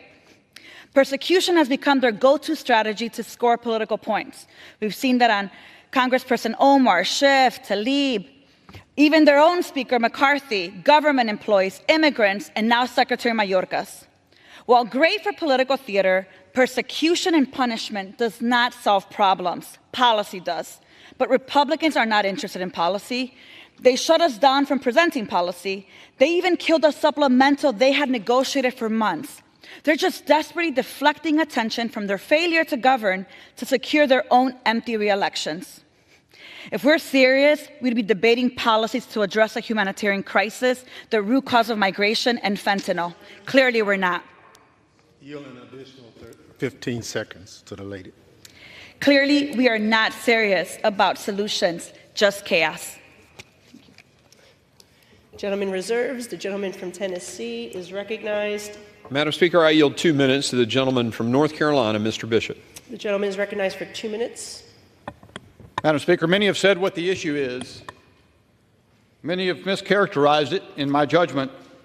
The issue presented by the articles of impeachment and why they should be adopted by the House is not a matter of policy. It is not a matter of maladministration. It is not a matter of incompetence. It is not a matter of neglect. It is not even a matter of refusal to enforce the law. It was stated succinctly and aptly in the district court opinion that ultimately led to the United States Supreme Court last summer in Texas, in United States versus Texas. The core of the dispute is whether the executive branch may require its officials to act in a manner that conflicts with a statutory mandate imposed by Congress. It may not. You see, the Secretary of Homeland Security, Alejandro Mayorkas, issued guidelines, administrative law, instructing the Department of Homeland Security not to detain criminal aliens, nor those ordered finally removed. That is what he did, and that was flatly contradictory to statutes passed by the Congress in the mid-1990s. We are a nation of laws. The court has said, the Supreme Court has said, it cannot referee this dispute. It is up to Congress. And the Congress has but one means in this situation to vindicate the law. It cannot help the situation by shutting down the government, by cutting off funding. There is no new cabinet secretary to refuse to confirm in the Senate. There is but one means: the impeachment of the secretary who purported to issue law defying the Congress. That must result in his impeachment. If the law is to have any force, if the Congress is to remain of any significance in the jurisprudence, in the law of the United States. 15 more seconds. Reserve. The gentleman reserves. The gentleman from Mississippi is recognized. Thank you very much. Madam Speaker, Republicans highlight the Secretary's enforcement guidelines as an example of breaking the law. They fail to mention that the conservative Sixth Circuit Court of Appeals said, quote, "The guidance does not necessarily violate a single word of the statute." The Sixth Circuit also found that the provisions of immigration law that Republicans frequently cite does not, quote, "create a judicially enforceable mandate that the department arrest or remove certain non-citizens." I now yield 1 minute to the gentleman from Maryland, Mr. Ivey. The gentleman is recognized for 1 minute. I thank my colleague for yielding. The power to impeach is one of the greatest constitutional powers granted to the House of Representatives. This awesome responsibility should be reserved for high crimes and misdemeanors. But House Republicans have decided to abuse that responsibility for a cheap political stunt. House Republicans have not even alleged an impeachable offense. Policy disagreements are not impeachable. Even if you strongly believe border security should be improved, that does not provide grounds to remove a cabinet official. That is why former Republican Secretary Michael Chertoff said Mayorkas hasn't committed an impeachable offense. Even law professor Jonathan Turley has said Secretary Mayorkas' alleged actions are not impeachable and fail to, quote, "amount to high crimes and misdemeanors warranting his impeachment." Republicans offered no constitutional scholars as witnesses during their 2 impeachment hearings, but rather relied on Republican states' attorney general's testimony, one of which didn't even mention the word impeachment in his prepared testimony. I yield the gentleman an additional 30 seconds. I thank my colleague. This unconstitutional impeachment process has been predetermined and unjust since it began. It will lower the constitutional bar for future impeachments, and it will not make our border more secure. Therefore, I urge my colleagues to vote no. Thank you, and I yield back. The gentleman reserves. The gentleman from Tennessee is recognized. Madam Speaker, I yield 1 minute to the gentleman from Arizona, Mr. Crane. Gentleman is recognized for 1 minute. Thank you, Madam Speaker. Article 4, Section 4 of the Constitution, often known as the Invasion Clause, says that this government will protect every state from invasion. That is something that clearly this secretary is in complete dereliction of duty of. And I know that he swore an oath to protect and defend that Constitution. Now, I'm not sure how many Americans have to die. I'm not sure how many Americans have to die of fentanyl, MS-13 gang members, having their kids raped and murdered. We had one in Homeland Security just a couple weeks ago begging us to do something about this absolutely atrocious leadership from the Secretary. But it is high time that this individual be held accountable for his complete dereliction of duty at our southern border. I urge my colleagues to support this resolution. And the last thing I want to say is, I think it tells you everything you need to know when my colleagues say it doesn't matter if you impeach Secretary Mayorkas. We're just going to have somebody come in. Gentleman's time is expired. Will you give me another 15 seconds? We're just going to have somebody come in and do the same exact job. Thank you for saying the quiet part out loud. Yes, your policies are so bad that no matter who you put in there, it will cause the same amount of damage to the American people. The people of this country are watching. Let's get this done. Reserve. Gentleman reserves, and the members are reminded to direct their comments to the chair. And the gentleman from Mississippi is recognized. Thank you very much. Madam Speaker, 90% of fentanyl seized is interdicted at ports of entry, mostly in passenger vehicles driven by U.S. citizens and lawful residents, not migrants. If we invest in our ports of entry instead of pursuing this sham impeachment, we can scan more of these vehicles. I now yield 1 minute to the gentlewoman from Texas, Ms. Jackson Lee. The gentlewoman is recognized for 1 minute. Smoke and mirrors has never been the foundation of the Constitution. And that is all we have today to misrepresent to the American people that we're doing serious work. It comes to mind as to whether or not Secretary Mayorkas is being charged with articles of impeachment because he's a Cuban immigrant who came to the United States with his family as political refugees, that he spent time fleeing the Nazis, and that he came here to do his very best for the American people. And yet, we attempt to charge him with willful violation of the law. Operational control of the border means 0 persons coming across. This has not been the case as relates to any secretary, no matter what administration. And yet we failed in this process of false smoke and mirrors to allow the secretary to be able to articulate, or we articulate, any charge that might constitute high crimes and misdemeanors.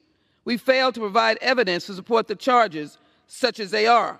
We failed to name the proper target. Gentlewoman's time has expired. Later, an additional 30 seconds.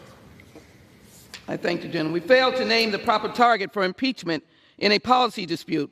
We failed to process anything against Secretary Mayorkas. And we could not in any way bring to suggest that he violated the law or that he benefited from any aspect of his work. This secretary has been denied due process. This is smoke and mirrors. The Constitution, the foundation of this land, is truth. There has been no high crimes and misdemeanor or bribery. This is an impeachment that should be immediately dismissed. I ask my colleagues to vote no on the articles of impeachment. I yield back. The gentleman reserves, and the gentleman from Tennessee is recognized. 2 minutes. The gentleman from Texas, Mr. Pfluger. The gentleman is recognized for 2 minutes. Thank you, Madam Speaker. This is a sad day. It's a sad day that we have to be here, but the framers of our Constitution forecasted that this could occur. And while we're going to hear that this is a policy difference, that this is maladministration, this is the systemic refusal to follow the law, to enforce the law. It's the egregious breach of public trust. And there are no other avenues here. There must be a consequence, there must be accountability, and that's why we are moving to impeach Alejandro Mayorkas for endangering our country. You know, anyone with common sense can see that what is being allowed to happen in our border is not only a catastrophe, but it's a national security crisis. 9 million illegal aliens have entered our country since President Biden has been in office. 300 people have matched the terror watch list. It took less than 20 people to orchestrate the attacks on 9/11, which sent me into 20 years of service to this country to protect us overseas. And yet we're letting the Trojan horse into our country that threatens us. and we have a secretary who refuses to enforce the laws on the books. It is Congress's duty to ensure that the Department of Homeland Security is led by individuals committed to upholding the rule of law, protecting our borders. And the failure to secure the border has been so severe that we have to provide accountability. Not only is this a systemic refusal to follow the law, but it's also the systemic deconstruction of the rule of law that eventually will eat away at this country. I'm so concerned, our country should be concerned, and I urge everyone in this House to do something that actually gets accountability, to impeach Alejandro Mayorkas, and to get our country secure once again. I yield back. Madam Speaker, I inquire how much time remains on each side. The gentleman from Tennessee has 37 1/4 minutes. And how much? Gentleman from Mississippi has 39 3/4 minutes. I reserve. The gentleman from Mississippi is recognized. Thank you very much. Madam Speaker, daily removals are nearly double what they were compared to pre-pandemic averages. The vast majority of individuals encountered at the southwest border throughout this administration have been removed, returned, or expelled. Secretary Mayorkas is enforcing the law. I now yield 1 minute to the gentleman from California, Dr. Ruiz. The gentleman from California is recognized. Thank you. I rise to call out the hypocrisy and extreme political stunts Republicans are displaying with this baseless and unconstitutional impeachment against the Secretary of Homeland Security, Alejandro Mayorkas. Instead of seeking bipartisan solutions, they voted to cut border security funding. Let me repeat, cut border security funding, and are now bringing an impeachment that lacks basis in law just to pull another one of their political stunts. Secretary Mayorkas has dedicated his career to public service and our country. During his time in the department, he led the development and implementation of DACA and led the department's successful response to Ebola and Zika outbreaks. He's worked tirelessly on combating human trafficking and developed an emergency relief program for orphaned youth following the tragic January 2010 earthquake in Haiti. Secretary Mayorkas has done the work he was tasked to do by the president and more. Stop wasting time on yet another extreme political farce. Start working with Democrats for a bipartisan, real solution. Thank you. Time's expired. Gentleman from Mississippi reserves. The gentleman from Tennessee is recognized. Madam Speaker, I yield 1 minute to the gentleman from Virginia, Mr. Whitman. The gentleman from Virginia is recognized. Thank you, Madam Speaker. I rise today to urge support of H.Res. 863, the Articles of Impeachment against Homeland Security Secretary Alejandro Mayorkas. It is clear that Secretary Mayorkas has willfully and systematically refused to comply with U.S. immigration law. An average of 5,000 illegal immigrants are being released into the United States each day, which is a flagrant abuse of immigration laws passed by Congress governing the parole, detention, and removal of illegal immigrants. For 3 years, Secretary Mayorkas has refused to enforce the laws passed by Congress, abused his authority as a cabinet secretary, and misled Congress and the American people about the crisis and the role his actions and decisions have played in sparking and facilitating it. As a result, we see record amounts of deadly fentanyl flowing into our communities, rising crime across our country, and a massive strain on our locality, schools, and community services. Since Secretary Mayorkas' tenure, over 300 individuals on the terrorist watch list have been apprehended by Border Patrol agents trying to illegally enter the United States at the southern border between ports of entry. Gentleman's time has expired. Cartels in Mexico. The gentleman from Tennessee is recognized. 15 seconds. Thank you. And cartels in Mexico are empowered to expand lucrative human trafficking and smuggling operations across the porous southern border. The actions of Secretary Mayorkas have led to a complete humanitarian and national security catastrophe. Congress must hold the executive branch accountable when they fail to uphold the oath of office, and I urge my colleagues to join me in voting in favor of H.Res. 863. The gentleman's time has expired. Reserve. The gentleman from Tennessee reserves. The gentleman from Mississippi is recognized.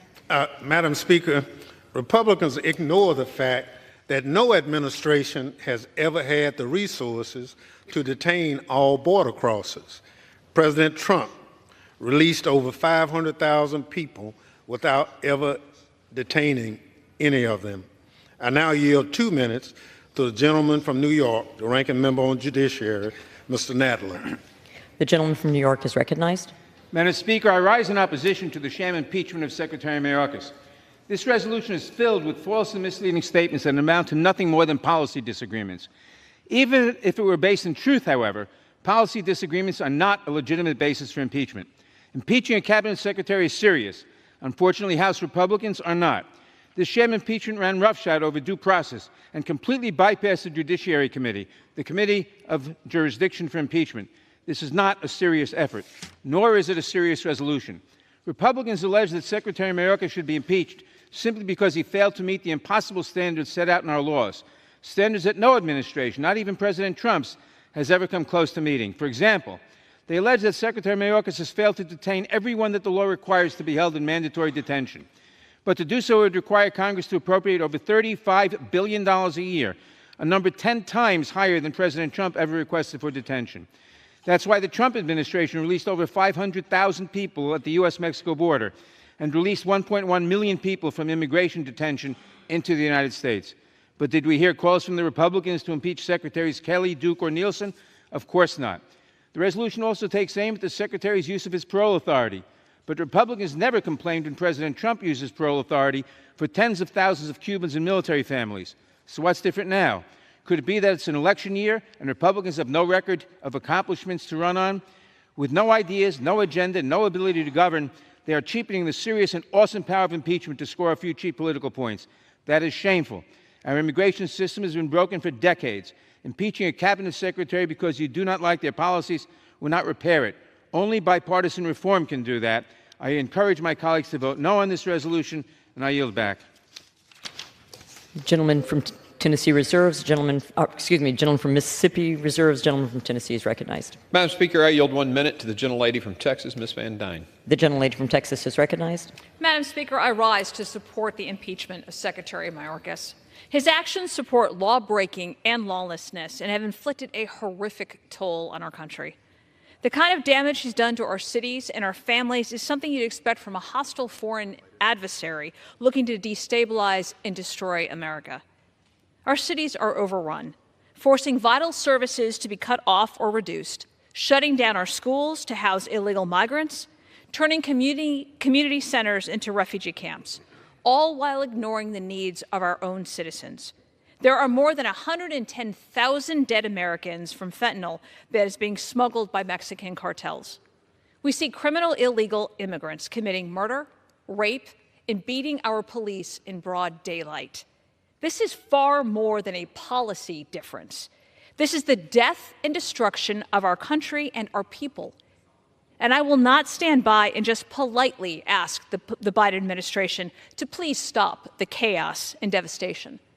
In a functioning government, people need to be held accountable when they have deliberately inflicted harm on our nation, and that is exactly what we are doing today. I yield Reserve. back.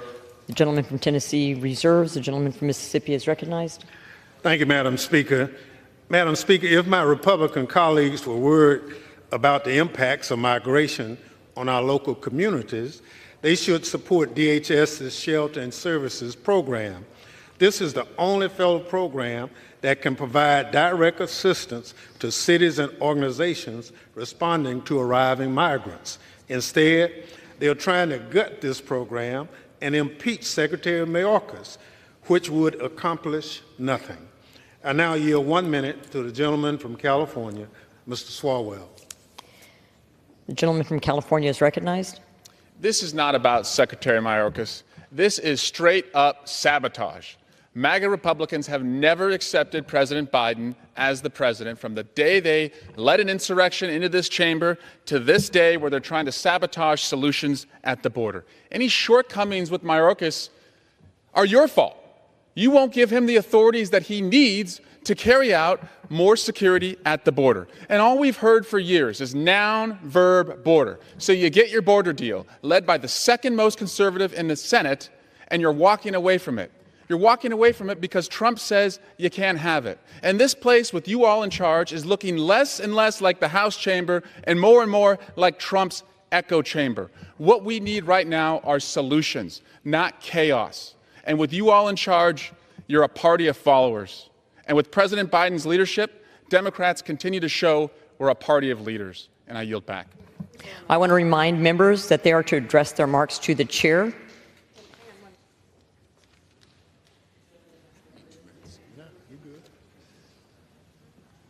The chair will remind all persons in the gallery that they are here as guests of the House and that any manifestation of approval or disapproval of proceedings is in violation of the House rules. The gentleman from Mississippi reserves. The gentleman from Tennessee is recognized. Madam Speaker, I yield 2 minutes to the gentleman from Texas, Mr. Fallon. The gentleman from Texas is recognized. Thank you, Mr. Chairman, and thank you, Madam Speaker.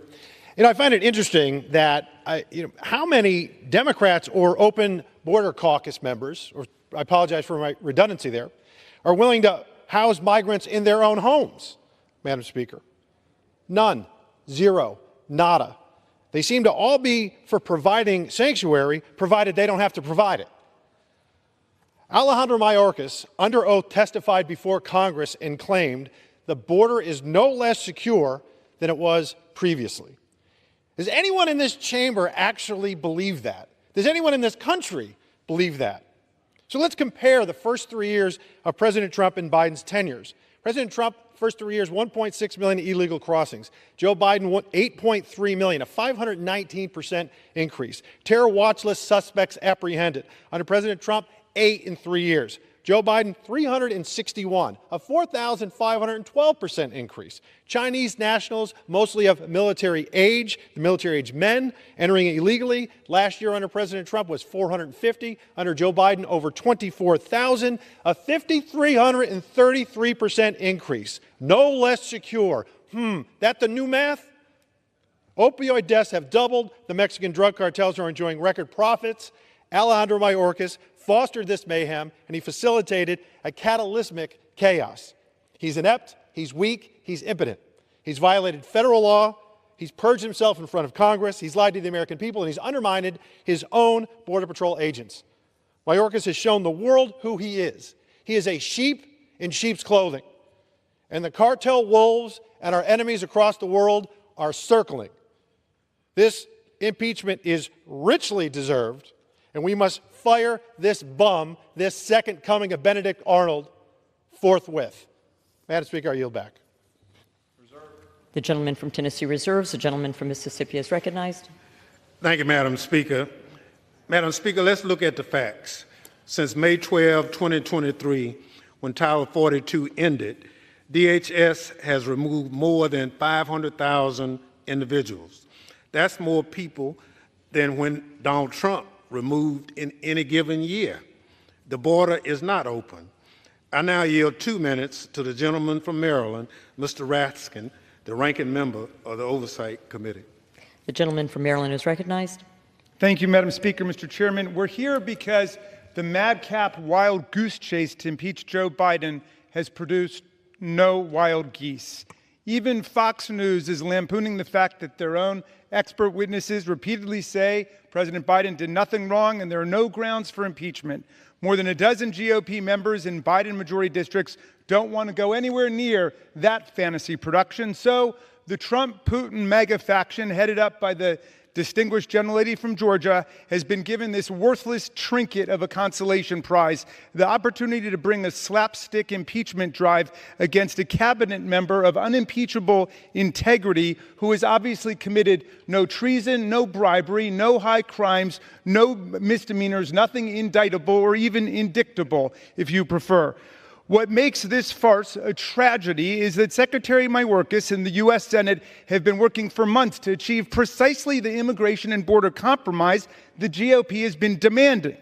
And miraculously, they got to a bipartisan immigration agreement for billions of dollars more in Border Patrol officers, immigration judges, fentanyl detection machines, a far tougher border. It was good enough for Senator Mitch McConnell and dozens of GOP senators, and it was good enough for the Wall Street Journal, but the House MAGAs would not take yes for an answer. Why? Because Donald Trump doesn't want a border solution. He wants a border problem, nothing else to run on. And Vladimir Putin certainly doesn't want $60 billion going to the heroic people of Ukraine, defying his filthy imperialist invasion. All over the world, democracy and freedom are under siege today, and all our colleagues can think to do is to sell out our Democratic allies and sell out the cause of human rights, and then impeach a cabinet secretary working diligently to solve the immigration problem that they claim to care about. I yield back.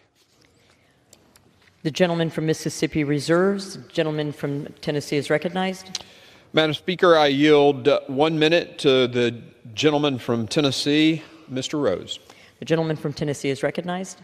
Madam Speaker, Secretary Mayorkas swore an oath to defend the U.S. Constitution from all enemies, foreign and domestic. Unfortunately, it seems as though he hasn't defended it from a single one.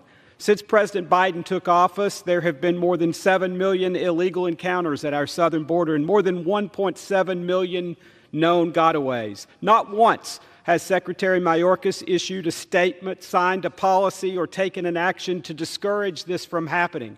In fact, he has doubled down and encouraged the invasion by endorsing catch and release policies, ending Title 42, and stopping Remain in Mexico. This subversion of our Constitution, willful disregard of our country's laws, and unfettered dedication to exacerbating this self-inflicted crisis have left the House with no other option than to impeach Secretary Mayorkas. Madam Speaker, I urge the House to join me in voting to impeach Secretary Mayorkas and urge the Senate to remove him from his position.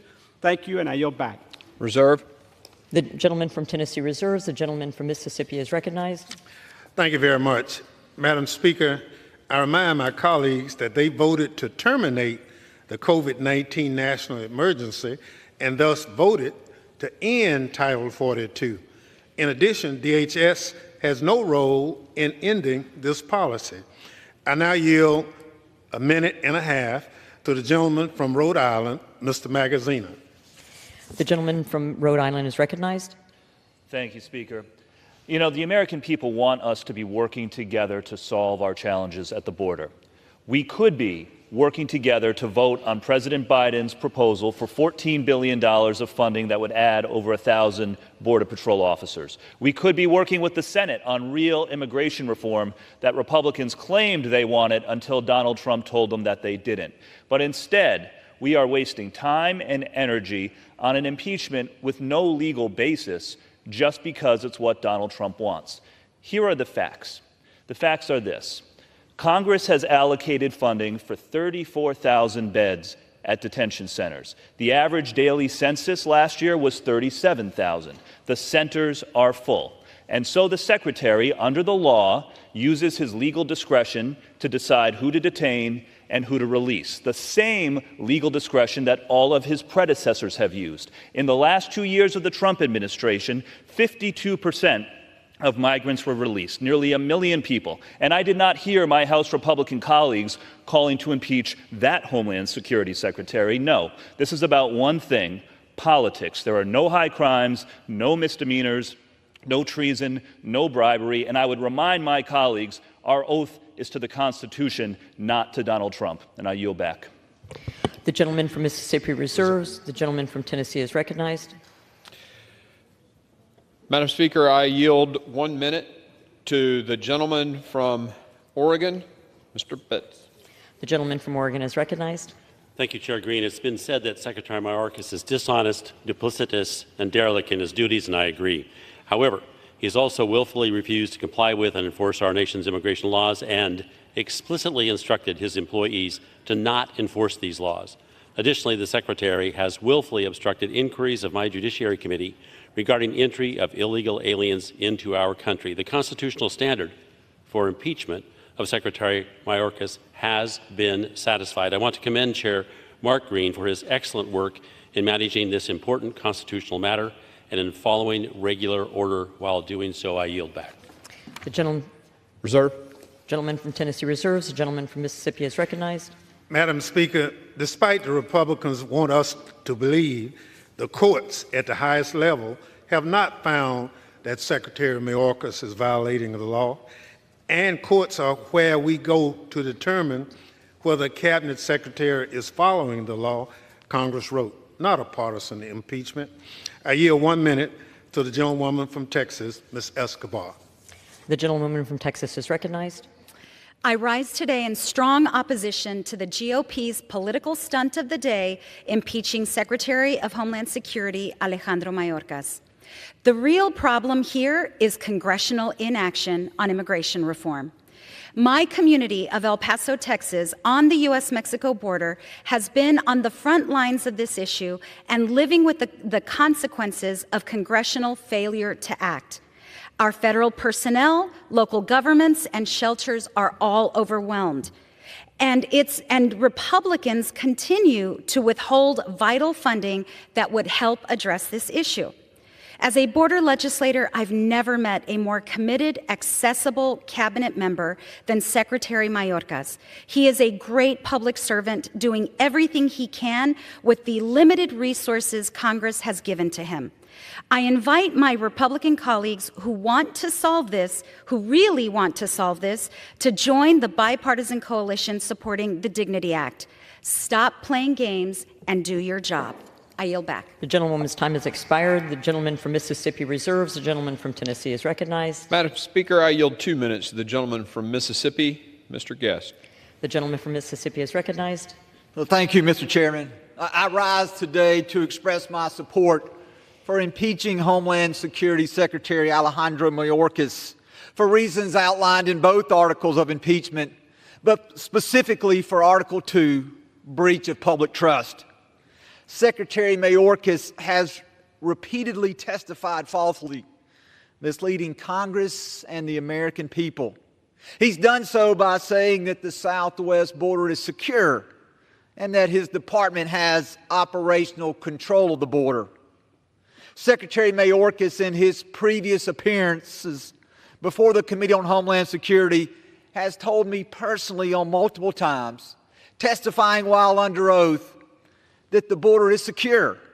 And I know that time and time again, Secretary Mayorkas has appeared before Congress, both the United States House of Representatives and the U.S. Senate, and has repeated the security of our southwest border.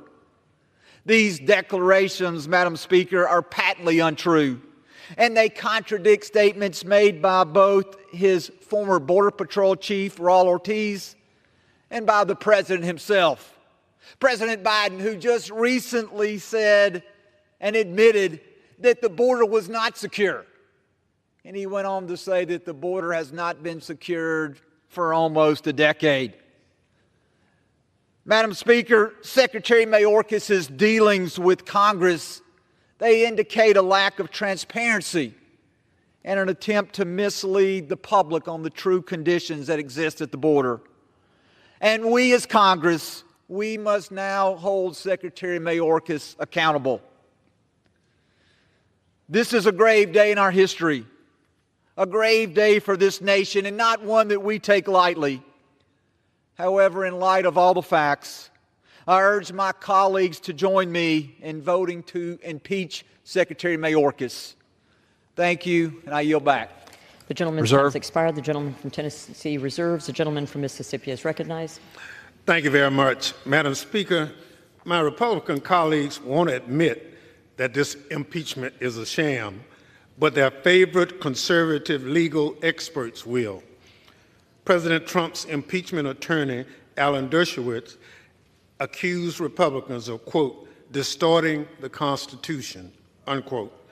And Republicans' favorite legal witness, Jonathan Turley, said that there is, quote, no evidence that Secretary Mayorkas is corrupt or committed an impeachable offense, unquote. I now yield 1 minute to the gentleman from New Jersey, Mr. Menendez. The gentleman from New Jersey is recognized. Thank you, Madam Speaker. I rise today to oppose the partisan sham impeachment proceedings against a dedicated and honorable public servant, Secretary Alejandro Mayorkas. Secretary Mayorkas has done his job while operating within a broken immigration system that this Congress has refused to fix. Instead of working with House Democrats and the Biden administration on serious solutions, House Republicans are focused on one thing: appeasing former President Donald Trump. This impeachment is an unconstitutional abuse of power. It is clear that policy differences are not grounds for impeachment. Even worse than the partisan nature of these proceedings are the alleged facts that they are based on. To build their case, House Republicans work with and cite reports from groups such as the Center for Immigration Studies, a Southern Poverty Law Center designated hate group. When I attempted to introduce an amendment to point this out, it was rejected by House Republicans twice in committee, once in Homeland and once in Rules. All because Republicans don't want Americans to know the baseless and completely unprecedented nature of this. The gentleman's time has expired. Additional 30 seconds. That anti-migrant hate groups form the foundation of the case that we are listening to today. I stand with my Democratic colleagues against this partisan impeachment, and I urge all of my colleagues on both sides of the aisle to vote no. Thank you, and I yield back. The gentleman from Mississippi reserves. The gentleman from Tennessee is recognized. Madam Speaker, I yield 1 minute to the gentleman from Arizona, Mr. Biggs. The gentleman from Arizona is recognized. I thank the gentleman. You know, James Iredale, one of the founders from North Carolina, talking about this impeachment clause, said the power of impeachment is given by this Constitution to bring great offenders to punishment.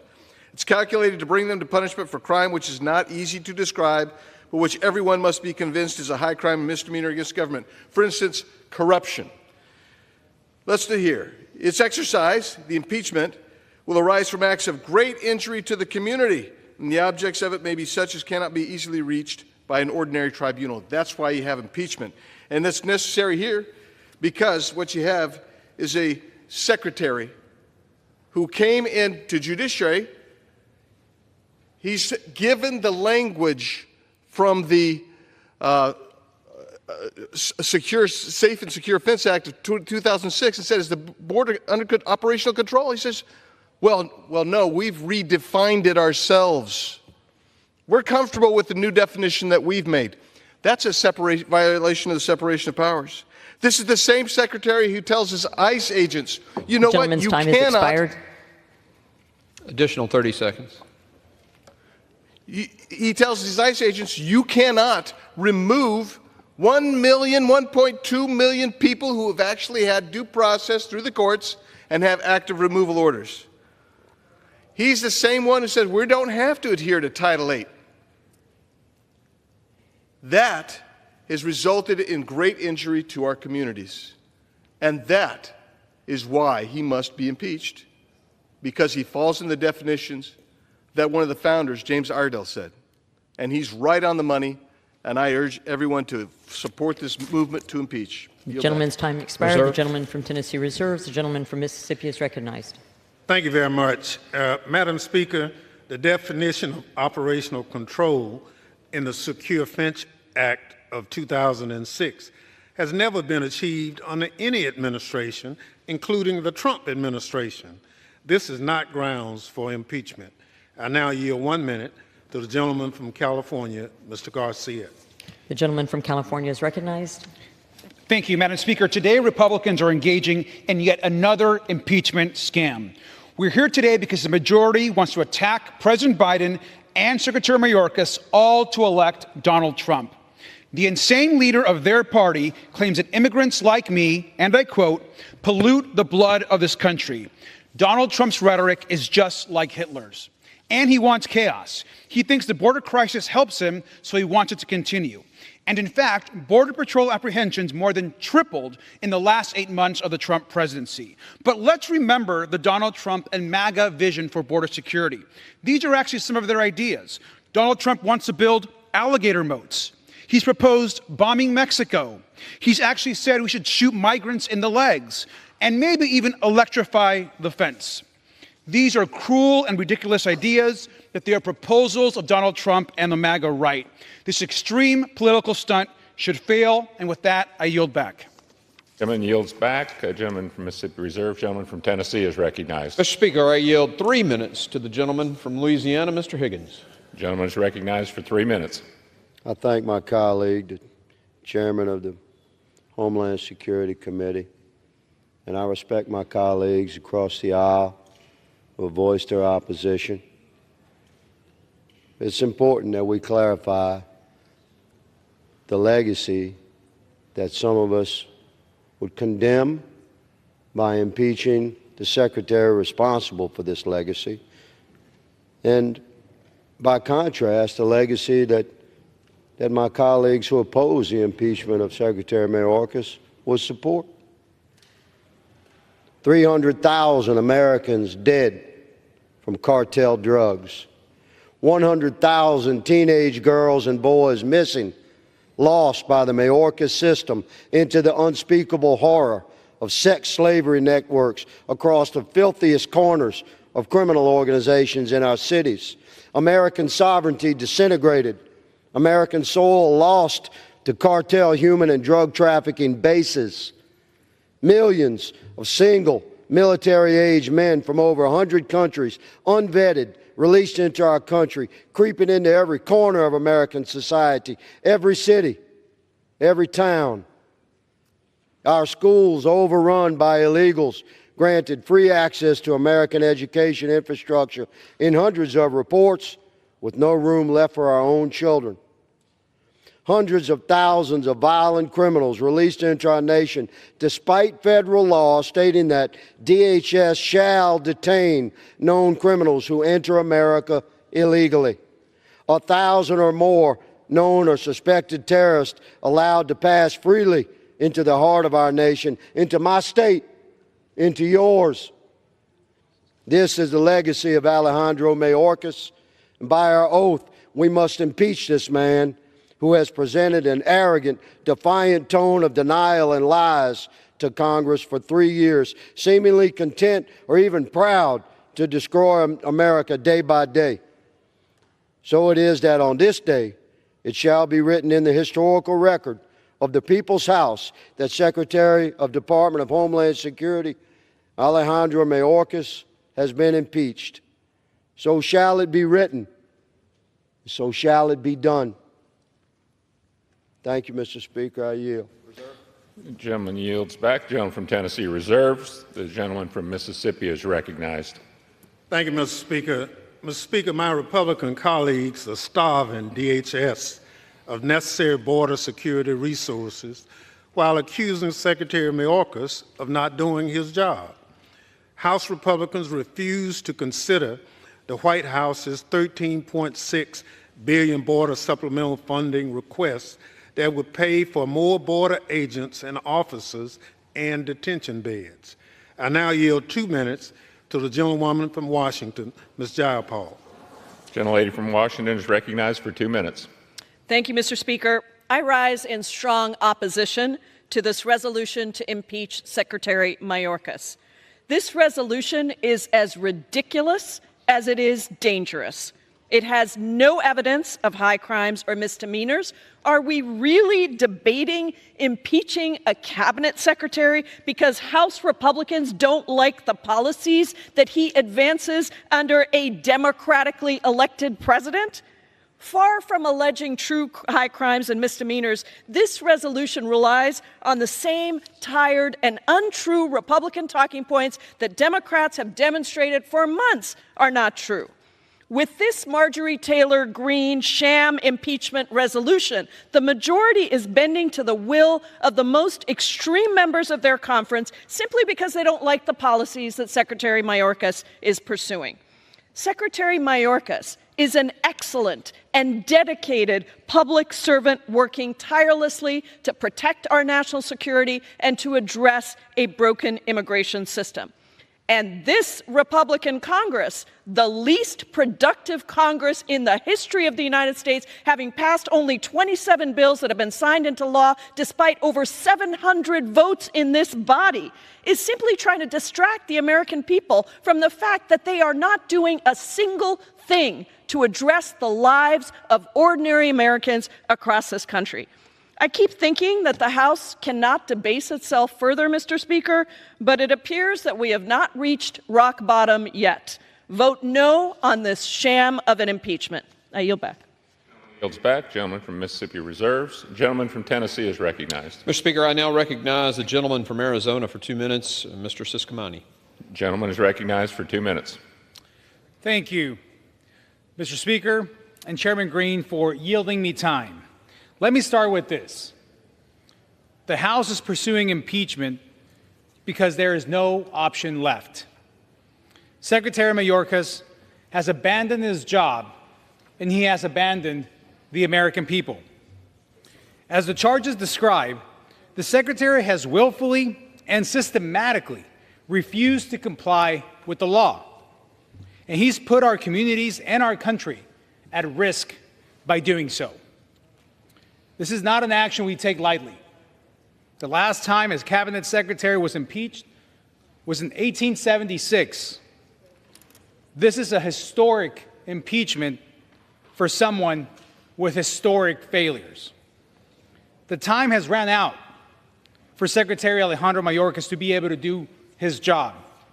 In order to secure our communities, protect our homeland, and keep Americans safe, Secretary Mayorkas has got to go. And with that, I yield back. Gentleman yields back. Gentleman from Tennessee reserves. Gentleman from Mississippi is recognized. Thank you very much. Mr. Speaker, I ask unanimous consent to include in the record op-eds from frequent conservative legal commentator Jonathan Turley and Alan Dershowitz opposing the Mayorkas impeachment despite their policy disagreements with the Biden administration. I also include in the record a January 30th, 2024 editorial by the conservative Wall Street Journal titled "Impeaching Mayorkas Achieves Nothing." Without objection. Mr. Speaker, I reserve balance. Gentleman from Mississippi reserves. Gentleman from Tennessee is recognized. Mr. Speaker, I recognize the gentleman from California for 2 minutes, Mr. Issa. The distinguished gentleman from California is recognized for 2 minutes. Thank you. Thank you, Mr. Speaker. This is so frustrating because today we are, in fact, impeaching a pawn. We're impeaching a pawn for the president. The secretary is being impeached for what he did wrong. He is, in fact, guilty as alleged. But in fact, he is just part of the high crimes and misdemeanor of the President of the United States. It was the President's decision to, in fact, undo policies that were working, to reverse, to make a systematic change that in my district, with over 55 miles of Mexican border, my border agents are reduced to being Uber drivers for everyone coming over the border. I am perfectly willing to listen to people say, well, this is a policy difference, but it is not. To faithfully execute the mission, you can have differences in how to do it. To thwart the very execution of that mission, which Secretary Mayorkas has done, is in fact an impeachable offense. I have some sympathy for him because I believe he is just obeying the orders of his boss. But that has been said before. That excuse has been used. The fact is he took an oath. He must faithfully execute that oath. If he cannot, because the president will not let him do it, then he needs to resign. As we impeach the first cabinet officer in well over 100 years, the fact is he should have resigned rather than to do things which were adverse to the Constitution, adverse to his oath, but upon the orders and duty of the president. The president can be wrong. The president can order high crimes and misdemeanors. The president can be guilty of them. This president is, in fact, guilty of that which we are impeaching the secretary for today, but so is the secretary, and for that reason I urge a yes vote and yield back. Gentleman yields back. Gentleman from Tennessee. Mr. Speaker, can I inquire about how much time remains for each side? Gentleman from Tennessee has 22 and a half minutes. Gentleman from Mississippi has 24. Gentleman from Tennessee reserves. Gentleman from Mississippi is recognized. Thank you very much. Mr. Speaker, this baseless sham impeachment fails to articulate a single charge that rises to the level of high crimes and misdemeanors. The constitutional standard for impeachment. Mere policy differences do not amount to impeachable offenses. I ask unanimous consent to include in the record a letter by eminent constitutional scholars opposed to this political stunt, as well as a Washington Post op-ed by Joshua Metz and Norm Eisen titled "Why Impeaching Mayorkas Would Violate the Constitution." Without objection. Mr. Speaker, I reserve the balance. Gentleman reserves. Gentleman from Tennessee is recognized. Mr. Speaker, I now recognize for 2 minutes, or I yield 2 minutes, to the gentlelady from Oklahoma, Mrs. Bice. Gentlelady is recognized for 2 minutes. Thank you, Mr. Speaker.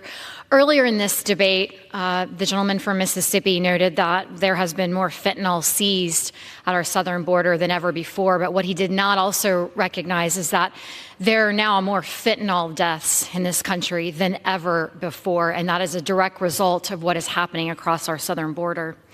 I rise today in support of the impeachment of Secretary Alejandro Mayorkas. This is one of the most solemn and consequential actions the United States House of Representatives can take, and I do not take it lightly.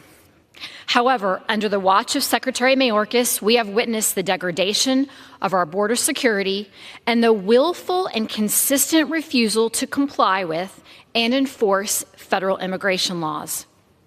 Today, fentanyl is the leading cause of death for those ages 18 to 45. Terrorists on the FBI watch list are being released into the interior of the country, and the cartels are a multi-billion-dollar business. The crisis we face today is a threat to every single American, causing our communities to be less safe, and it is a direct result of Secretary Mayorkas' actions. A clear message must be sent to the executive branch that they no longer get to break the law without consequences. Secretary Mayorkas must be held accountable. With that, Mr. Speaker, I yield. Gentlelady yields back. Reserve. Tennessee reserves. Gentleman from Mississippi is recognized. Thank you very much.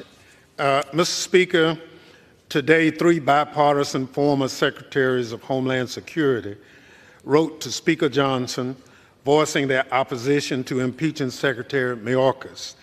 They agree that impeachment for a policy is not constitutionally permissible. They further warned that allowing impeachment of cabinet officials over policy differences would jeopardize our national security. I ask unanimous consent to include in the record the letter from Secretaries Chertoff, Napolitano, and Johnson. Without objection. And yielding 2 minutes to the gentleman from New York, Mr. Goldman. Gentleman from New York is recognized for 2 minutes. Thank you, Mr. Speaker, and thank you to my friend, the ranking member, for yielding. I rise today to condemn this rushed, baseless, sham impeachment of Secretary Mayorkas that will go down in history as one of Congress's darkest moments. The Republican argument for impeachment boils down to their view that Secretary Mayorkas has intentionally caused the influx of immigrants over our southern border. Never mind that even if true, this is not a high crime or misdemeanor that has ever been used before in the history of our country. Never mind that no court has found the Secretary or the Department of Homeland Security to have violated the law. And in fact, the United States versus Texas case, which my friends on the other side of the aisle like to cite so frequently, actually reversed a district court ruling and held that there must be discretion given to the Secretary, as there has been given to every single department secretary for 27 years. And never mind that every one of those Department of Homeland Security secretaries has interpreted the law the exact same way that Secretary Mayorkas has. Never mind that Republicans have sued him to stop him from implementing the policy changes that the administration has tried to put in effect to address the situation at the border. Never mind that House Republicans are impeaching him for failing to address the problems at the border while he has spent months negotiating a bipartisan bill in the Senate to do just that. The reason for this partisan stunt is simple. Donald Trump and House Republicans want to use the border as an election year issue rather than actually solve the problems through necessary legislation. I urge my colleagues who care about the Constitution, the rule of law, and this institution to vote no. You will otherwise come to regret this vote. Gentleman's time And has I yield expired. back. Gentleman from Mississippi reserves. Gentleman from Tennessee is recognized. Mr. Speaker, I yield 2 minutes to the gentleman from Michigan, General Bergman. Gentleman from Michigan is recognized for 2 minutes. Thank you, Mr. Speaker. The last Secretary of Homeland Security appointed by a Democrat president once described a border crisis as more than 1,000 Border Patrol encounters per day. In December last year, we averaged nearly 10 times that number.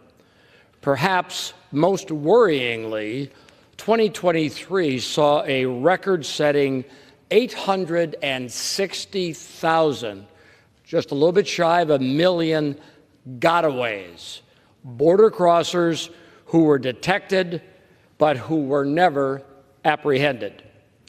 That's nearly 1 million potential felons, cartel members, terrorists, and drug traffickers freely allowed into our country and currently residing in our communities and our neighborhoods.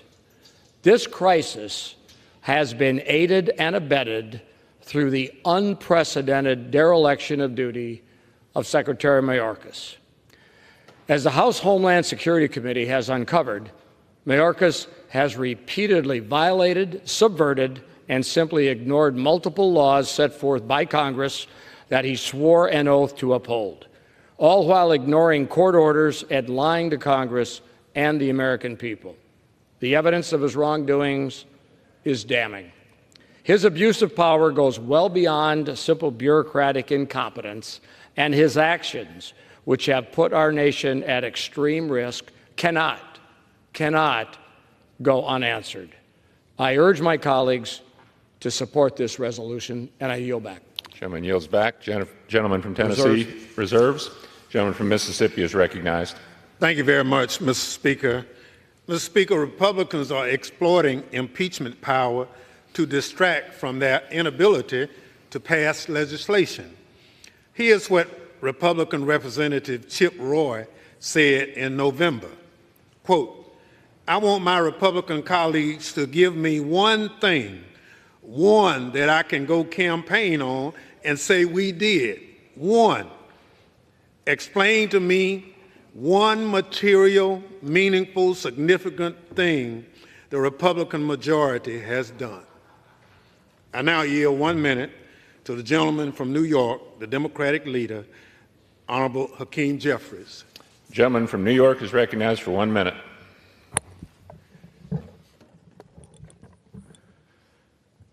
Let me first just thank the distinguished gentleman from the great state of Mississippi for yielding, for his leadership, for his dignity, for his decency, for his continued defense of our democracy in the face of the extreme attacks coming from the other side of the aisle. Mr. Speaker, I rise today in strong opposition to this political stunt, this reckless Republican effort to impeach Secretary Mayorkas. Let's be clear, Secretary Mayorkas is a good man, a patriotic man, and a hardworking man doing the best he can under very difficult circumstances. That's not an impeachable offense. Extreme MAGA Republicans have produced no evidence that Secretary Mayorkas has engaged in a high crime or misdemeanor, no evidence that Secretary Mayorkas has engaged in an impeachable offense, and no evidence that Secretary Mayorkas has broken the law or violated the Constitution. Not a shred of evidence, not a scintilla of evidence, nothing but extreme MAGA Republican chaos and confusion, and the effort to avoid doing the hard work necessary to find common ground to actually address the challenges at the border. What do these impeachment articles have to do with the issue of addressing our broken immigration system? Nothing. What do these impeachment articles have to do with building a healthy economy for everyday Americans? Nothing. What do these impeachment articles have to do with addressing the inflationary challenges and the affordability issues that the American people are experiencing day after day as we work to continue to emerge from a once-in-a-century pandemic that shut down the economy? Absolutely nothing. Extreme MAGA Republicans have spent this entire Congress not advancing any ideas, acting on any agenda, deciding to work together with us to solve problems for the American people. And so you've brought articles of impeachment that are not anchored in reality. You've brought articles of impeachment for one simple reason: because you really want to impeach Joe Biden. That's what you were directed to do by the puppet master, the former president of the United States, Donald Trump. You really want to impeach Joe Biden, but you realize that that is politically unpopular. And so you've brilliantly come up with, in your minds, Plan B. Let's go after Secretary Mayorkas. No evidence that he's engaged in wrongdoing, committed a crime, or violated the Constitution, but let's go after Secretary Mayorkas. Maybe that will satisfy the quest for revenge of the puppet master. Because when the puppet master, Donald Trump, says jump, extreme MAGA Republicans respond, how high? We just got evidence of that over the last few weeks, because extreme MAGA Republicans have been lecturing America that we have to deal with the challenges at the border. We agree. A bipartisan process has been underway in the Senate for months to try to fix our broken immigration system. But as soon as Donald Trump says, no, we actually don't want to do anything about the challenges at the border, because politically that might not be good for us, you've walked away from working together in a common sense fashion to fix our broken immigration system. And so instead, what you have to offer the American people is this sham impeachment, this political stunt, this waste of time. But you will not fool the American people. You will actually be held accountable for your inaction and your affirmative leaning in to doing things that don't advance progress in any way, shape, or form for the American people. No reasonable American can conclude that you're making life better for them with this sham impeachment. But you will live with this like a scarlet letter. It may succeed, it may not. Secretary Mayorkas should wear this like a badge of honor, because it's worthless. It means nothing. It's fake, it's fraudulent, and it's foolish. And I urge everybody to vote no so we can get back to doing the real business of the American people. I yield back. Gentleman yields back. Members are reminded to direct their comments to the chair. The gentleman from Mississippi reserves. Gentleman from Tennessee is recognized. Mr. Speaker, I yield 3 minutes to the gentlelady from North Carolina, Chairwoman Fox. The gentlelady is recognized for 3 minutes. I thank the gentleman from Tennessee for yielding and his great work on this impeachment resolution. Mr. Speaker, Secretary Mayorkas' political career is on the chopping block where it rightfully belongs. He has failed to apply the laws that would stop this invasion at the southern border. To those who claim that this impeachment is for purely political purposes, you're dead wrong.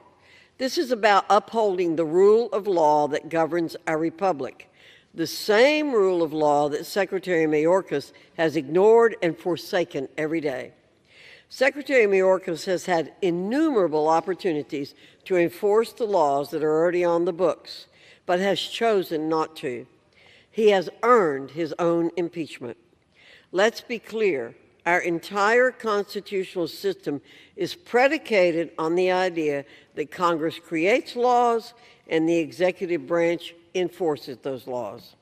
Allowing this abuse of our constitutional system to go unchecked could spell the beginning of the end for our republic. I'm proud to serve as a co-sponsor of these impeachment articles. The rule of law must be restored at the border immediately, and with that, I yield back my time to the gentleman from Tennessee. Gentlelady yields back. Gentleman from Tennessee reserves. Gentleman from Mississippi is recognized. Mr. Speaker, Republicans use the language of invasion and great replacement theory. But look, invasion in the Constitution means invasion during an act of war by a foreign nation or insurrection from within. I direct my Republican colleagues to the Federalist Paper number 4 and 43 if they want to learn why the entry of migrants escaping crisis for a better life is not invasion. I now yield. I reserve. Gentleman reserves. The gentleman from Tennessee is recognized. Mr. Speaker, I'd like to yield 2 minutes to the gentleman from Texas, Chairman Arrington. Gentleman is recognized for 2 minutes. I thank our fearless leader and good gentleman from Tennessee, and just a comment about this not being an invasion. No honest or objective American from sea to shining sea could characterize what's happening at our southern border in any way other than an invasion. And it's destroying our country. And it's because of the willful neglect. It's because of the dereliction of duty. It's because of the faithlessness to this Constitution and its first job to provide a common defense. I want to thank Chairman Green for restoring the dignity and integrity of the impeachment process. I think it's important that we are careful, that we make the fullness of due process an important feature, restoring what's happened over the last 2 impeachments. This is a year-long process, and I appreciate your fidelity to the Constitution and the integrity of this institution. Look, bottom line, Mr. Speaker, I believe that the impeachment clause in the Constitution, according to our founders, was to give remedy for this very circumstance, to remove someone who had violated their public trust in a way that resulted in serious and systemic injury to society. So, Chairman Green, again, thank you for your leadership. I stand with you. This is the right and responsible thing to do in faithfulness to the Constitution, in the protection of the American people, and in defense of the sovereignty of the greatest nation in human history. And with that, I yield back. Gentleman yields back. Gentleman from Tennessee reserves. Gentleman from Mississippi is recognized. Thank you very much. Mr. Speaker, the extreme mega Republican stunt to impeach Secretary Mayorkas is baseless. The Democratic staff of the Committee on Homeland Security thoroughly documented the many failures of fact and law in the articles of impeachment contained in Resolution 868. I ask unanimous consent that it be included in the record. Without objection. I now yield 2 minutes to the gentlewoman from Texas, Ms. Jackson Lee. Gentlelady is recognized for 2 minutes. I thank the distinguished gentleman. In the time that we've had to debate one of the most sacred and deliberative responsibilities of the United States Congress, and that is impeachment proceedings, there has been not one iota of truth and or facts that would suggest that Secretary Mayorkas is in fact guilty of the articles of impeachment against him. One, the willful violation of the law, and the benefit to himself from anything that he might have done or that he did not do. But what it has done is given to this nation, a nation of laws and a nation of immigrants, the sense that you cannot flee Nazism, You cannot flee Cuba and for more than 2 decades come to this country to serve your beloved adopted country.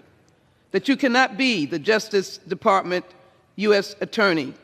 You cannot be a Deputy Secretary, and now the Secretary of Homeland Security, without those who find it strange to have you with your diversity to be able to lead in this way. This is a question of stunts over solutions, and the Constitution was created to create a more perfect order, and that is that under that Constitution, precious rights fall under the 5th Amendment and the 14th Amendment, due process. Let me say, Mr. Speaker, that this Secretary of Homeland Security was not allowed to bring his own witnesses. The majority did not allow the minority to have its day of witnesses. There were no constitutional scholars who pointed to the fact in large numbers, as they would have, that this is in fact a fraud, and it is fraught with misrepresentations. Operational control is 0 people crossing the border. That means they're not crossing for entertainment, they're not crossing for business, they are just there. This is wrong, this is wrong-headed, this is a stunt, and this does not bequeath or equal to the Constitution, which is to create a more perfect union. Vote against these articles of impeachment. I yield back. Gentlelady's time has expired. Gentleman from Mississippi reserved. Gentleman from Tennessee is recognized. Mr. Speaker, I yield 2 minutes to the gentleman from Montana, Mr. Zinke. Gentleman from Montana is recognized. Mr. Speaker, I rise in strong support of House Resolution 863, the impeachment of Secretary Mayorkas. You know, Montana is about the same size as from here to Chicago plus 2 miles. It's a long, long border. And the few border people we have generally are deployed down south. So my friend and gentleman from New York said, what evidence do we offer? What evidence of negligence? What evidence of wrongdoing? I'd say it's pretty easy to find. It's found in every street, every city, every county, every state across this nation. The evidence is found in every fentanyl pill and death. The evidence is found in every woman that's raped along our border. The evidence is found in every child trafficking case. It is in every city, to include Billings, Missoula, Chicago, and Washington, D.C. It's found in every evidence of children being sex trafficked. And I can go on. The evidence of negligence is the willful and blind turning of this horror that we have in our southern border. Our northern border, while not discussed a lot, is wide open, because this country doesn't have a border. And in Montana, this administration can't even prevent a balloon. So the evidence is clear, compelling, and not in dispute. The lack of action and blindfold and willingness to do nothing is deserving no less than impeachment. Mr. Speaker, I yield back. Gentleman yields back. Gentleman from Tennessee reserves. Gentleman from Mississippi is recognized. Thank you very much, Mr. Speaker. Mr. Speaker, Secretary Mayorkas is doing his job with the resources allotted by this Congress. Not only has no administration detained all border crossers, but Congress has never appropriated sufficient resources to detain all individuals who should be detained under the Republicans' reading of the law. I now yield 3 minutes to the gentleman from Texas, Mr. Castro. Gentleman is recognized for 3 minutes. Thank you, Mr. Speaker. Thank you, Chairman. This impeachment against Secretary Mayorkas is a sham. The process was a sham. The charges are a sham.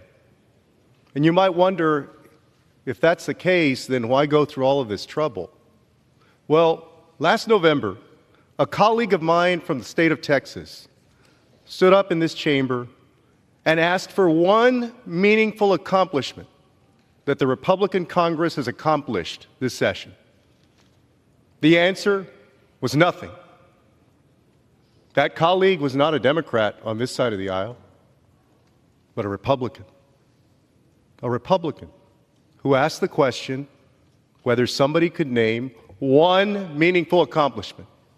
So the answer to my question, why does this happen, when you have no record of accomplishment to run on, nothing on education, nothing on health care, nothing about creating jobs, nothing on the environment, nothing about keeping people safe, this is what you do.